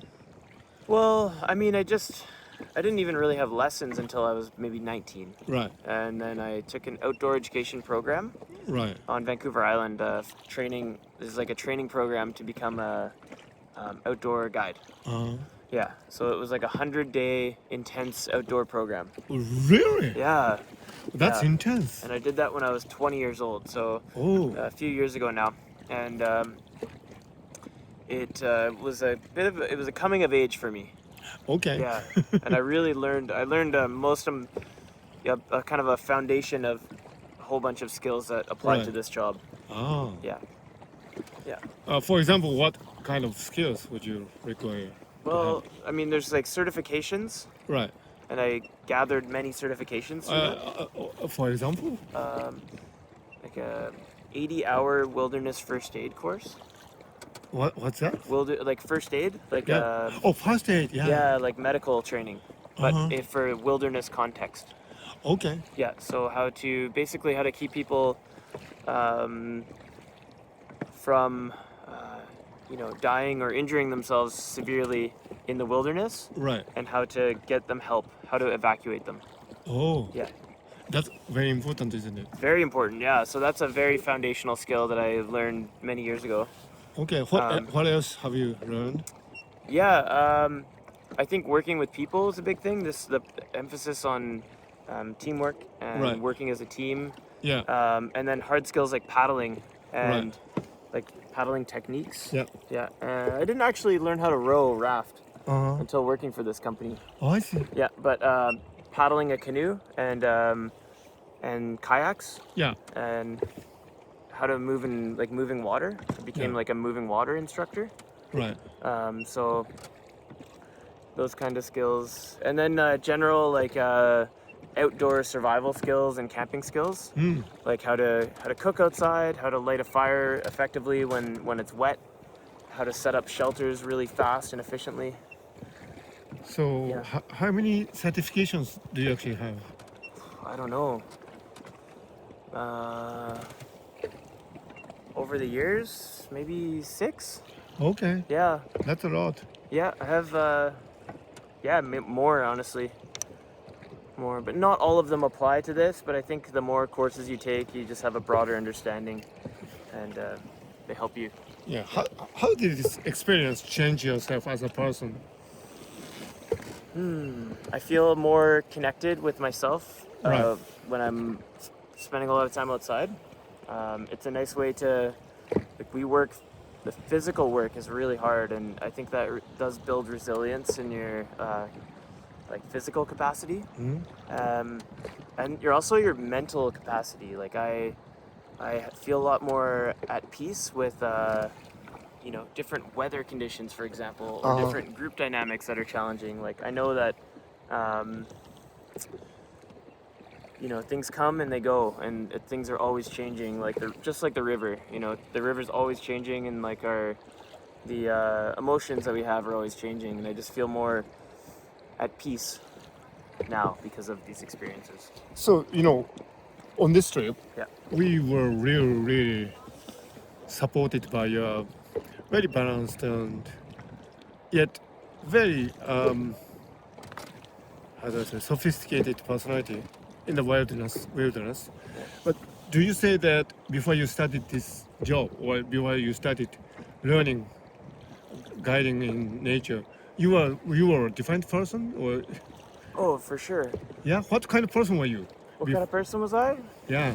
I don't think I was as in touch with my emotions and my Oh, interesting. my capacity to assess my own emotions and my own mental well-being Right. has changed a lot, and also how I understand other people. Like I think I really, in a group setting, like a guided group setting, I can read people's emotions, but also their hunger levels and their like. Really? Yeah, like I know I've developed a sense for how to take care of people. Wow. Yeah, I think this is a big change. When I was 20 years old, I was really just worried about myself, and now I try and make sure everyone else is also feeling really good. You know? So you think doing exercise like this or your forest education would help people become good person? I think spending more time in nature Yeah. with other people and working through challenging experiences Right. can definitely make people better people. And appreciate good life? And appreciate a good life? Yeah. Oh, of course, yeah. Like I feel so much more balanced and content from So- from my time outside. Like it's for sure. Yeah, so we're on this trip. We learn to love Jody Man's catchphrase. And can you say the catchphrase? Yeah, I keep repeating, life is good, and it's true. Life is so good out here. We get to have a nice digital detox, enjoy good conversations, eat good food, enjoy a beautiful scenery, experience lots of wildlife. Life is good. Thank you. Hey, yeah, Jody Man, yeah. Yeah. Okay, so I was just I looked you up, Ken, before Right. before going on this trip, and I noticed that your book Ikigai has one of in the synopsis it would be like you talk about the 5 pillars. Yeah. And I was curious because my basic understanding of Ikigai is like I guess four components. Like it's a Oh, that's a Venn diagram, right? Venn diagram. That's a yeah. westernized That's the version. westernized version? Yeah. Okay, so like the coming together of like your aptitudes, like what you're good Yeah, at. that's a westernized version. Okay, this is my only understanding. So, Oh, I see. and I was just curious about maybe the way that you understand it or the way that you portray in your book, the 5 pillars, being it's almost like Yeah, a joy of do things, being in the here and now, Yeah. starting small, yeah. releasing yourself, and harmony and sustainability. So this is almost to me almost feels like a blueprint for how to get towards Ikigai, but not exactly what Ikigai is. Oh, these are Ikigai. These Ikigai are is a Ikigai. process because Ikigai is a process. yeah, it's Okay. not purpose or target. Okay. Interesting. Yeah, I was Yeah. just curious. Because it starts from day one, from your childhood, Yeah. Because this Venn diagram, Yeah. it doesn't apply to a child, does it? Or No. a retired person. Oh, yeah. Whereas Ikigai should apply to everyone, Yeah. every Interesting. person. See, I was thinking about how to apply, some knowledge, maybe some information about Ikigai into my forest school. Yeah. And we already do a lot of this. Yeah, right? sure. All the time, like being present is a huge one, right? Yeah. Being in the here and now. But I was like, oh, how can I, from my understanding of the Western model, Right. the Western understanding of Ikigai, like I was wondering how I could do this with children because it's not, I feel like it's very, the Western model is very it's very career. it's It's almost helpful. career focused. Yeah, right? career oriented. Yeah. So it helps people finding their dream job. Yeah. Probably. Yeah. But ikigai is a continuous process. So from the newborns to elder people who have retired, Yeah. and even people who probably are at a crossroads in life and they do not know what they would like to do. Yeah. Yeah. Yeah. Yeah. People who are stuck in life, Yeah. they could have their ikigai. Yes. Yeah. Yeah. Sorry, I just looked. You are reading the I'm reading the river. waterway now. Interesting. Yeah. So what is your ikigai in the Japanese sense? What is my ikigai? Yeah, anything, any small thing like small joys. Oh, yeah. I mean, yesterday I had maybe I don't know if this is the right way to look at it, but a moment, an ikigai moment Yeah. of I was watching. I was setting up our favorite thing when we're out here is the toilet. Yeah. Because we carry all of our waste down. So Yes. I was setting up the toilet, and I heard something rustling in the bushes, and I Right. saw a squirrel that was Oh. it was jumping from bush to bush, and it was looking for these little red rose hips, Yeah. and then it would grab one, and then jump back to the tree, and just stand on the tree. It was looking right at me, and then it would eat its berry, Wow. and then it would run. It would jump back onto the bush and find another one, and it was just like it was one of those moments where I was moving quickly, Yeah. doing this task that I needed to do, and then I just pause and watch and just appreciate this like very small moment Yeah. amongst a huge landscape. That's definitely an authentic moment of ikigai Yeah. because yeah. it has nothing to do with your social status Yeah. or brownie points or whatever. You know what I mean? Meritocracy or Yeah, I just do that for the joy of Yeah. curiosity. and Hayao Miyazaki of Studio Ghibli is like that. Oh, yeah. He doesn't care about business. He just be in the moment. So Yeah. that scene with a squirrel or chipmunk Yeah. is. Don't you agree that it could be in one of his films? Studio Ghibli Yeah, films. for sure. 100%. So that's ikigai. Yeah. Yeah. So I hope you can, teach your kids at Yeah. forest school Yeah. some ikigai program. Oh, for sure. Yeah. And we already do. Yeah, you actually. So that's the greatest thing about Yeah. ikigai. Yeah. You realize that you have been doing it all the time. I love anyway. that. I really love that. Yeah. I like anything that it's raising awareness about things that you already do, Yeah. and that can bring you so much more contentment in life. Yeah, that's right. Mm. Yeah. Okay, thank you. Find a place to camp, I think. Yeah, do you want to camp at the park?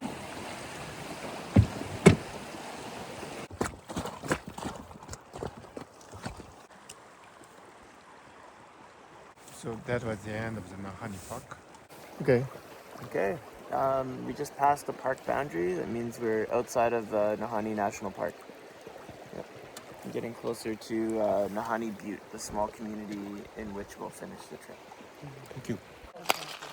No, it's not the same. Yeah, but like I remember Good evening. when I was So this is the end of the fifth day and day 5. We are in a really beautiful spot, and I feel so happy. This journey has been really a great journey, and it has been a transformative journey. I could connect with my deep roots, and also there are moments when I realize really great, wonderful truth about my life and about this world. Of course, there are infinitely many knowable truths, I think, and I just know some of them. But it's really great to be, connected with the world like this, and I feel so happy being here in just outside the Nahanni National Park. Great place. People say that rock look like a alligator.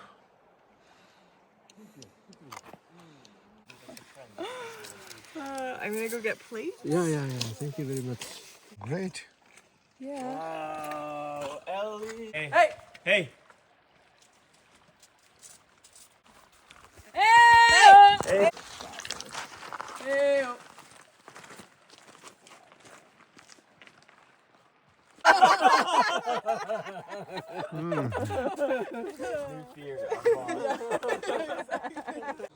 So day 5, we had encounters with a bear. So we're taking precautions, but it was a privilege to meet a black bear, probably a solitary male. He was majestic. Yeah, hello bear. Putting my sleeping bag away for the last time. The morning of day 6. Oh, it's a beautiful day. That mountain there is of rosy color too.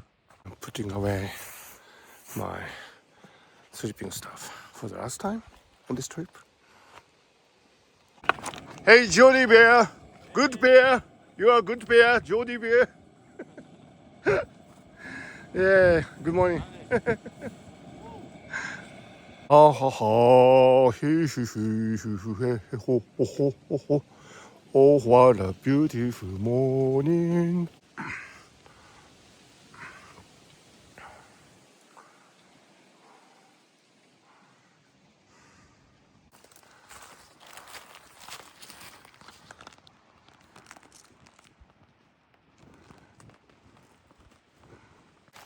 It's a bit chilly this morning.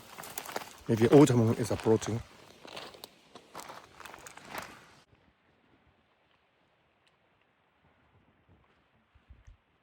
So we had an encounter with a black bear yesterday.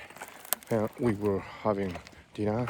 We're chatting, and suddenly Jordan, our guide, the captain, said, "Oh, there's a black bear there." And I thought maybe he's saying that a black bear was walking on the other side of the river, but actually it was just behind us, in the bush there, and we were sitting around there on that table, and the black bear was there, where Jordan is now cooking, just in the bush.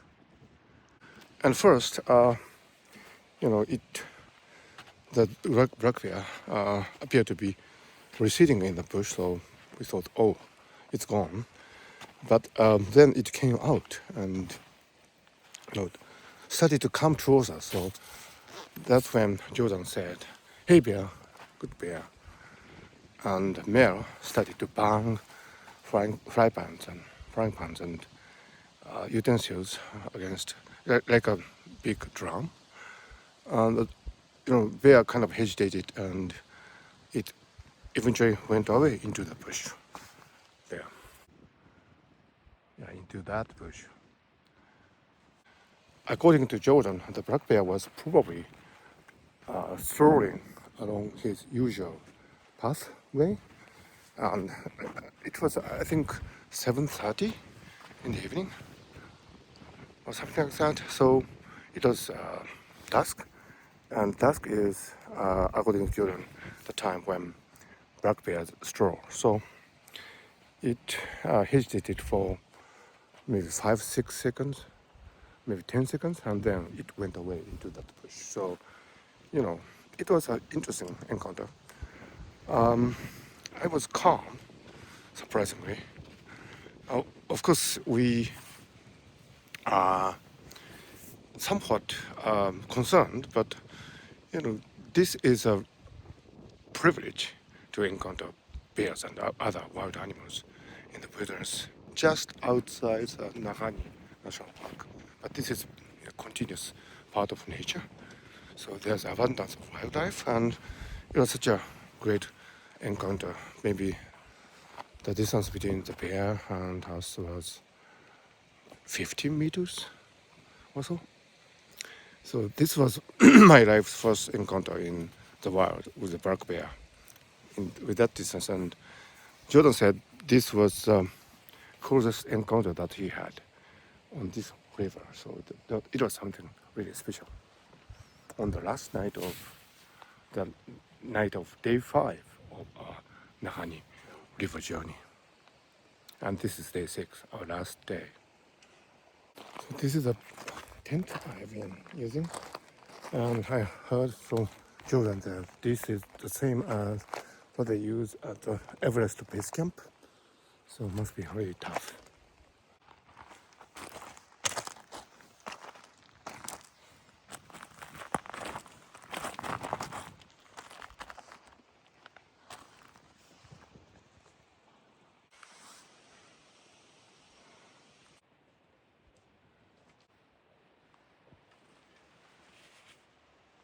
Oh, there's an airplane there.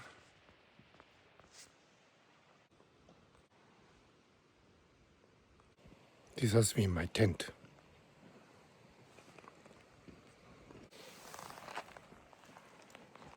Morning coffee. Milk. PTB. Food. So morning coffee on day 6, the last day of our trip this time. So I haven't washed my hair for 5 days now, but I don't really care. So Jordan is putting away his tent.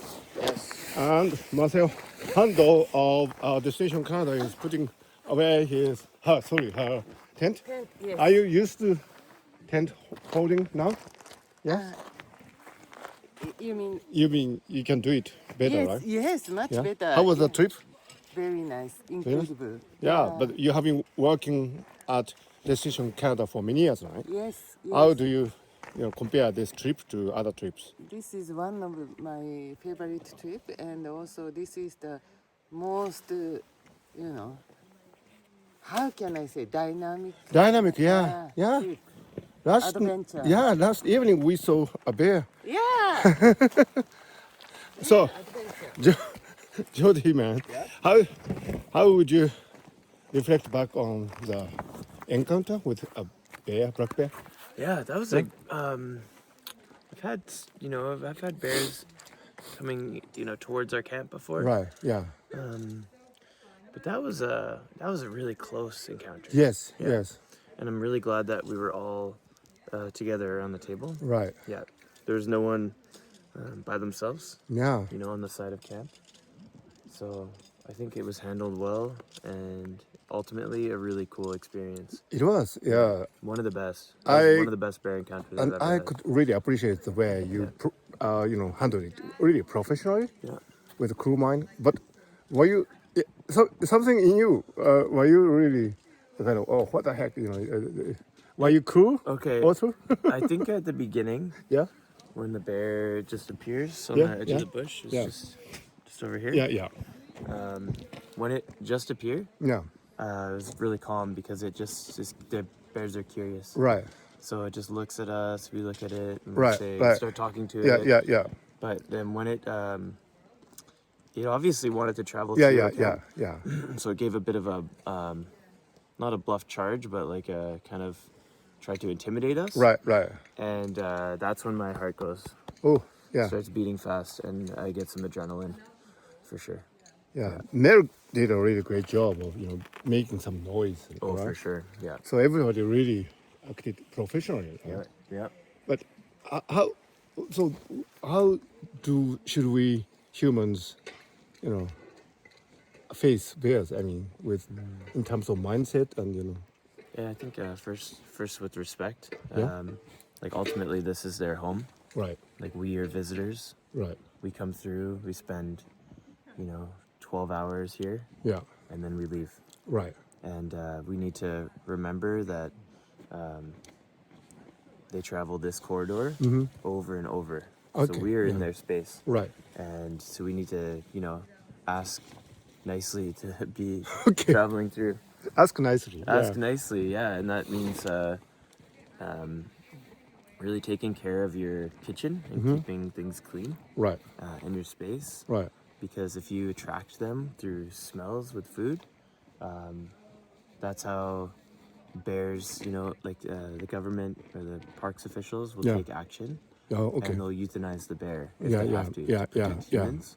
So That's bad. Yeah. it's really bad. Yeah. If you want to respect them, then you keep a really clean camp and you. Oh, that's interesting. Yes, Yeah. yes. Yeah. So that's what we did. After this encounter, we like cleaned everything really well. Oh, Yeah. To make sure minimize the scents and keep things away from our tents. So yeah. oh. Yeah.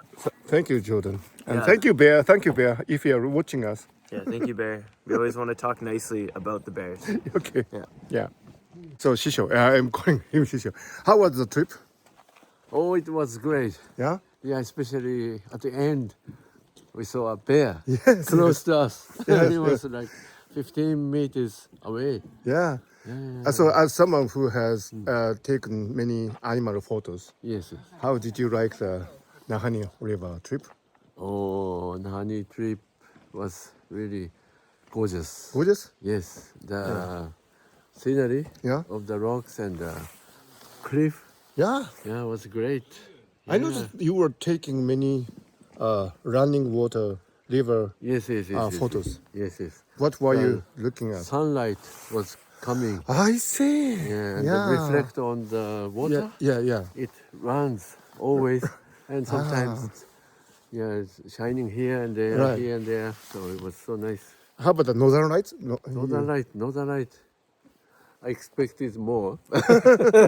yeah, we were not lucky in that respect. Yeah. But it's nature. So So, how did you enjoy the river trip? the staffs are nice. Yes, they are nice. Yeah, and we enjoy talking with them and yeah. eating with them. Yeah. And the sensei is so nice Shisho, and shisho. funny. Yeah, so let's go together Yes, again. yes. Yeah, Yeah, thank yeah, you, thank you, let's thank do you. it. Yeah, thank you. Thank you.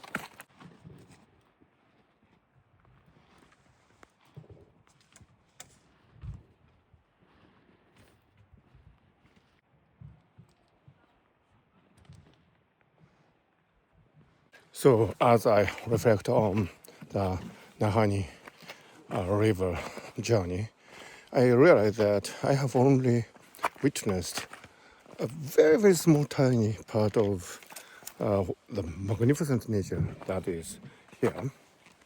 So, it's true for human vision and human understanding of the earth. The vast majority of it is still inaccessible, unexplored. I'm not talking only about land, but also oceans, deep oceans. So we should be really humble and we should really respect the earth. From my point of view, respecting something or someone or some being is acknowledging that we don't actually know many things about these entities. Take black bears, for example. They have their own lives and they, try to live their lives as much as they can. And in that course of time, they would experience many, many things. So respecting is to not to understand fully. Of course, we should try to understand, but to acknowledge that we don't actually know a vast majority of things. So it's if I could quote Isaac Newton, one of his famous words, he said that although he discovered laws of gravity and differential calculus equation, so on, he said that he was just like a child playing on the beach, collecting pretty pebbles and seashells, while the ocean of truth lay unexplored before him. So that is a really true statement, I think, of our condition. For example, in these mountains, there are many unexplored regions. The way we traveled, the river is a really great way of traveling, but we are not airborne, so we cannot explore the area like the birds do. So we have only very limited access to the diversity of things here. So I think that's how we are here. I mean, that's how we exposed to the nature of this great national park. And I think in that sense, we should really respect nature. Alligator. Alligator.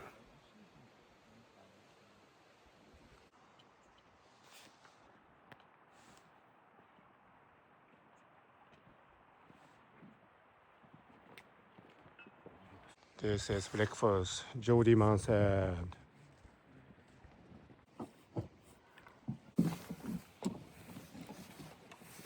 Hello, bear.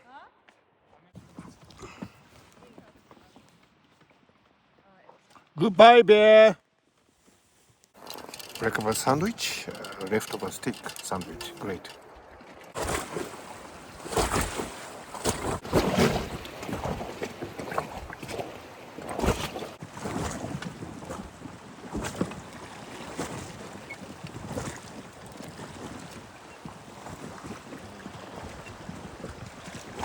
Amazing northern lights from Bannockland.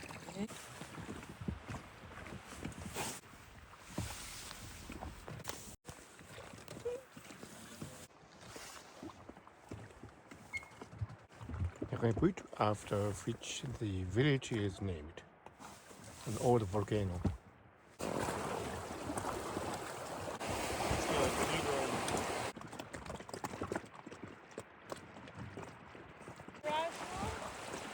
Operation manual, yeah. Alligator. Beaver bite.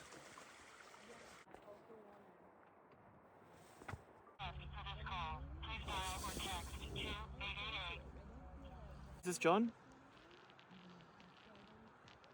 Oh no, I can talk to you as well. My name's Jordan with Nahanni River Adventures, and we have a pickup at 2 o'clock at last camp. 2 o'clock.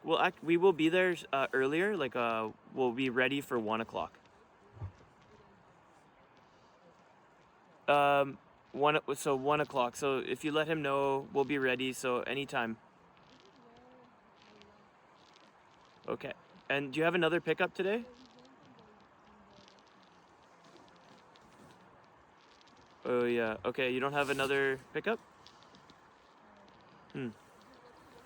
Okay. Yeah. So we're ready at 1 o'clock. Okay. Thank you. Okay. Bye. Hey, I got through. Signs of civilization. I hear you. It felt good to go to Vancouver.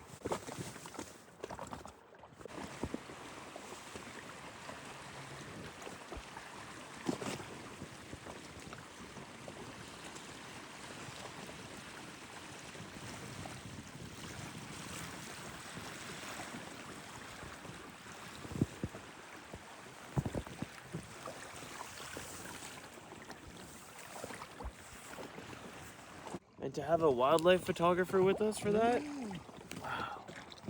Amazing. Amazing. I think we say life is good in those moments, yeah. Yeah. Life is so good. Cool. We're on a beach near the last camp. Is this a bear footprint, Jordan? This one. That one. Oh yeah, Big one, right? big one. Oh, there's a bear here, Jordan. Uh-oh. Judy, man, yeah. Bear footprint. Is it new? Relatively new. Oh, yeah, big one.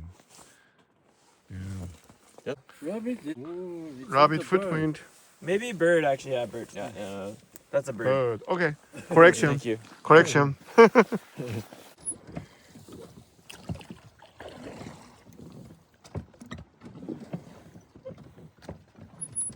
Thank you. Oh. Thank you, Captain. You're welcome. I'm going to eat a bar.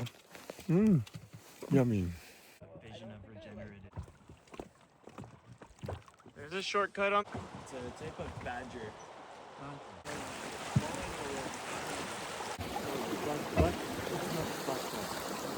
It's not a badger, but it's a type, it's like a weasel. When we get there, we'll take everything. Last camp must be a really long day in the raft. It is, yeah. That is the last camp. Our journey ends here. That was a really magnificent river journey.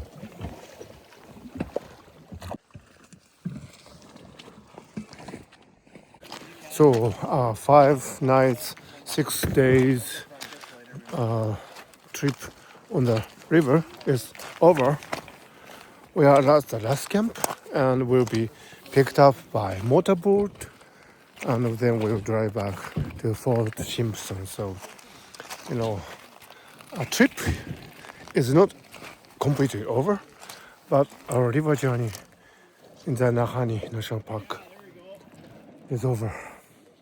We saw bears, we saw northern lights, we saw great scenery.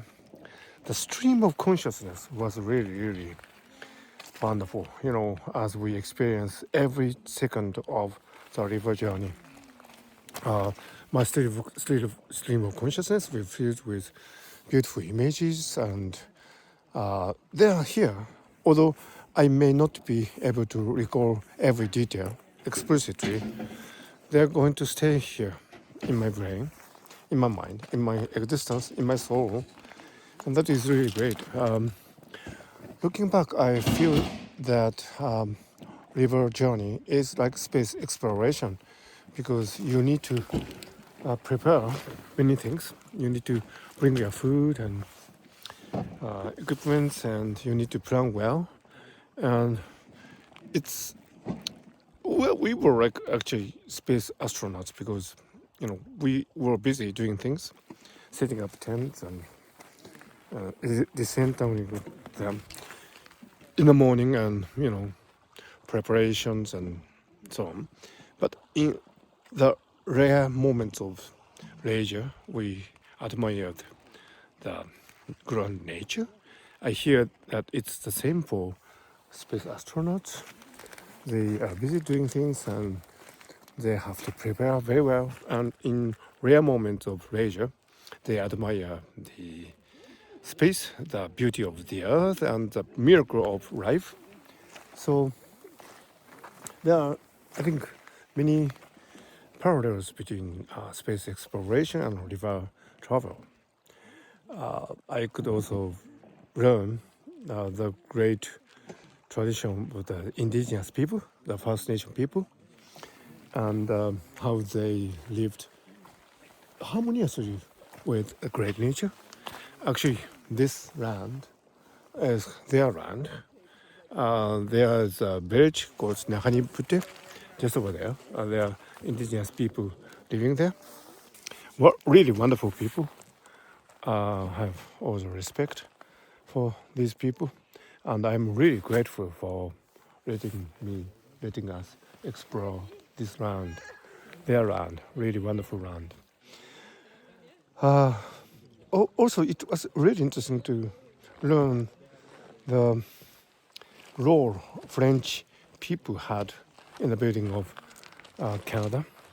The word portage is actually a French word, and it shows how deep the French legacy runs in ways of life such as the river journey. And the French people had a really unique relationship with the indigenous people. And I think there are many, many things that we can learn from that legacy. Today, Canada is a bilingual country, and in Quebec, there's a really rich tradition of culture. So I think Canada is greater because of the French legacy, French tradition that I learned to appreciate. I had many, many reflections on this river journey, and I hope to, kind of digest and grow on it, because the journey doesn't end here. Although my river journey at this time is over here, my life's journey continues, and I will have many hours to reflect on it. So I am really grateful, truly grateful, and here my river journey in the Nahanni River ends, and I'm really grateful, and I have really great memories about the Nahanni National Park, a really pride part of the Canada parks. I'm relaxing.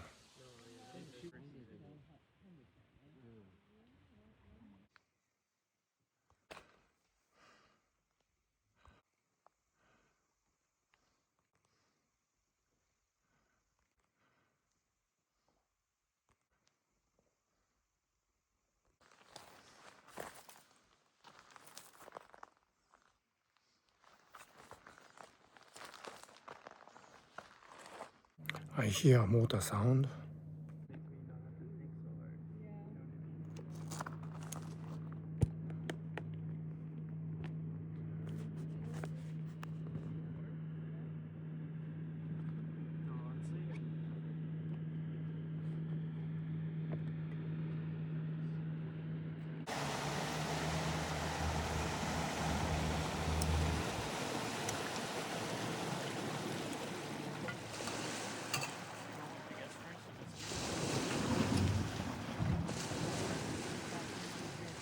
Here we'll just put the weight on our arm.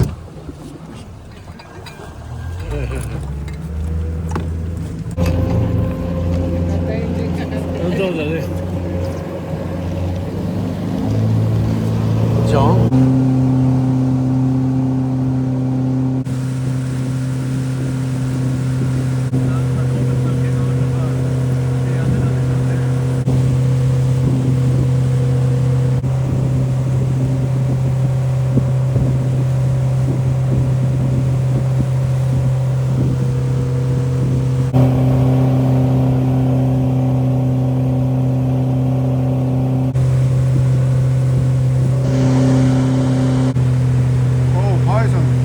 Lots of them. Bison.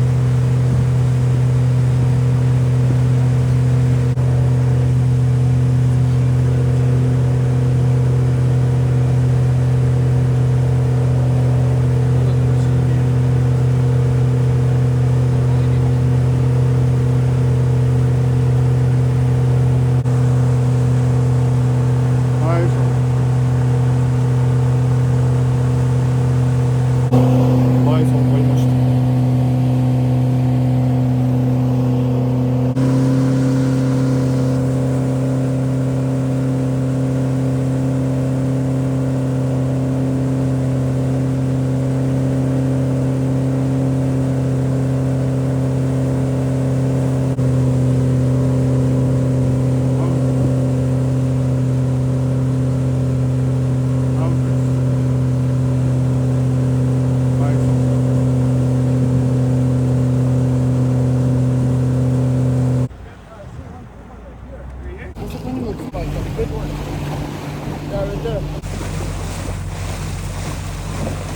Yeah.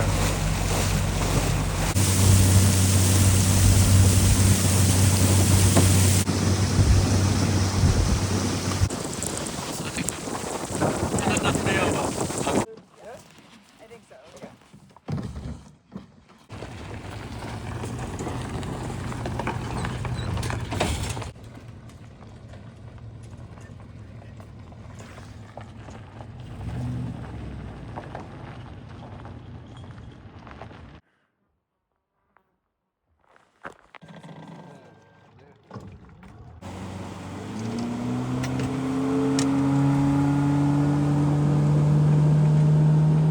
Our boat is gone.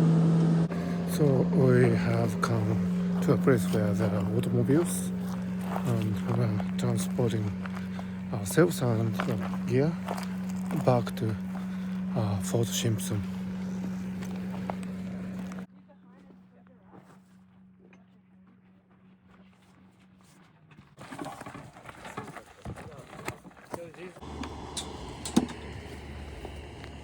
Recording of your really great activities. Yeah. Yeah, Jody man, yes. Look at this, one canoe on a big trailer. Wow, That's it. wonderful. Like all of our gear. Yeah. We're almost time to go. Great work, great work. Need water? Yeah, we need water. I need to go pee too. Come over here. Water. I'll for sure let you know if Wildfire, this is crazy. wildfire, wildfire.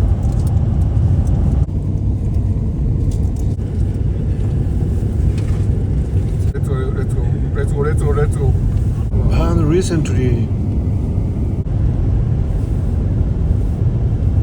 actually we saw some of these wildfires from the plane. Dormant? Like, do you know what that means? We are going through wildfire. Smoke. Kilometers. Yep.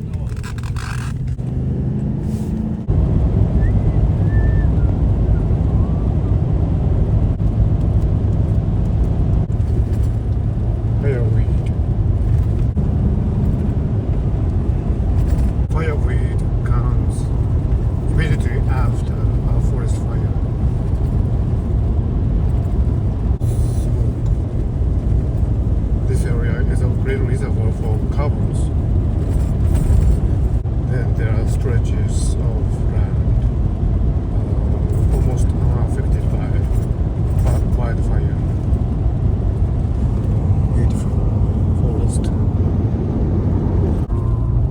Yeah. That's reasonable. Give additional budget?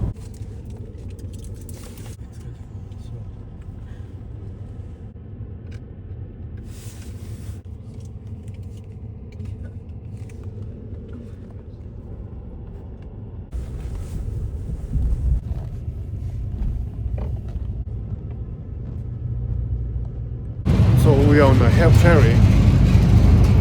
It's a substitute for bridge.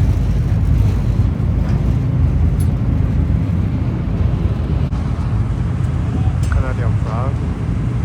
Polar bear symbol.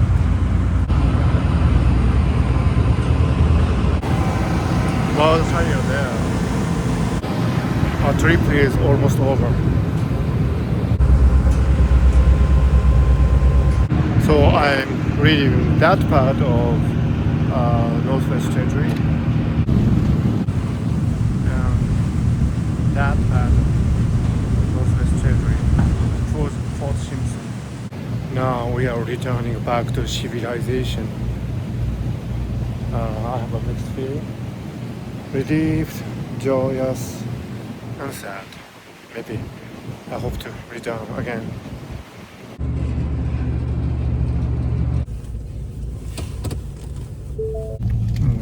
Now we are off the ferry. No? Okay.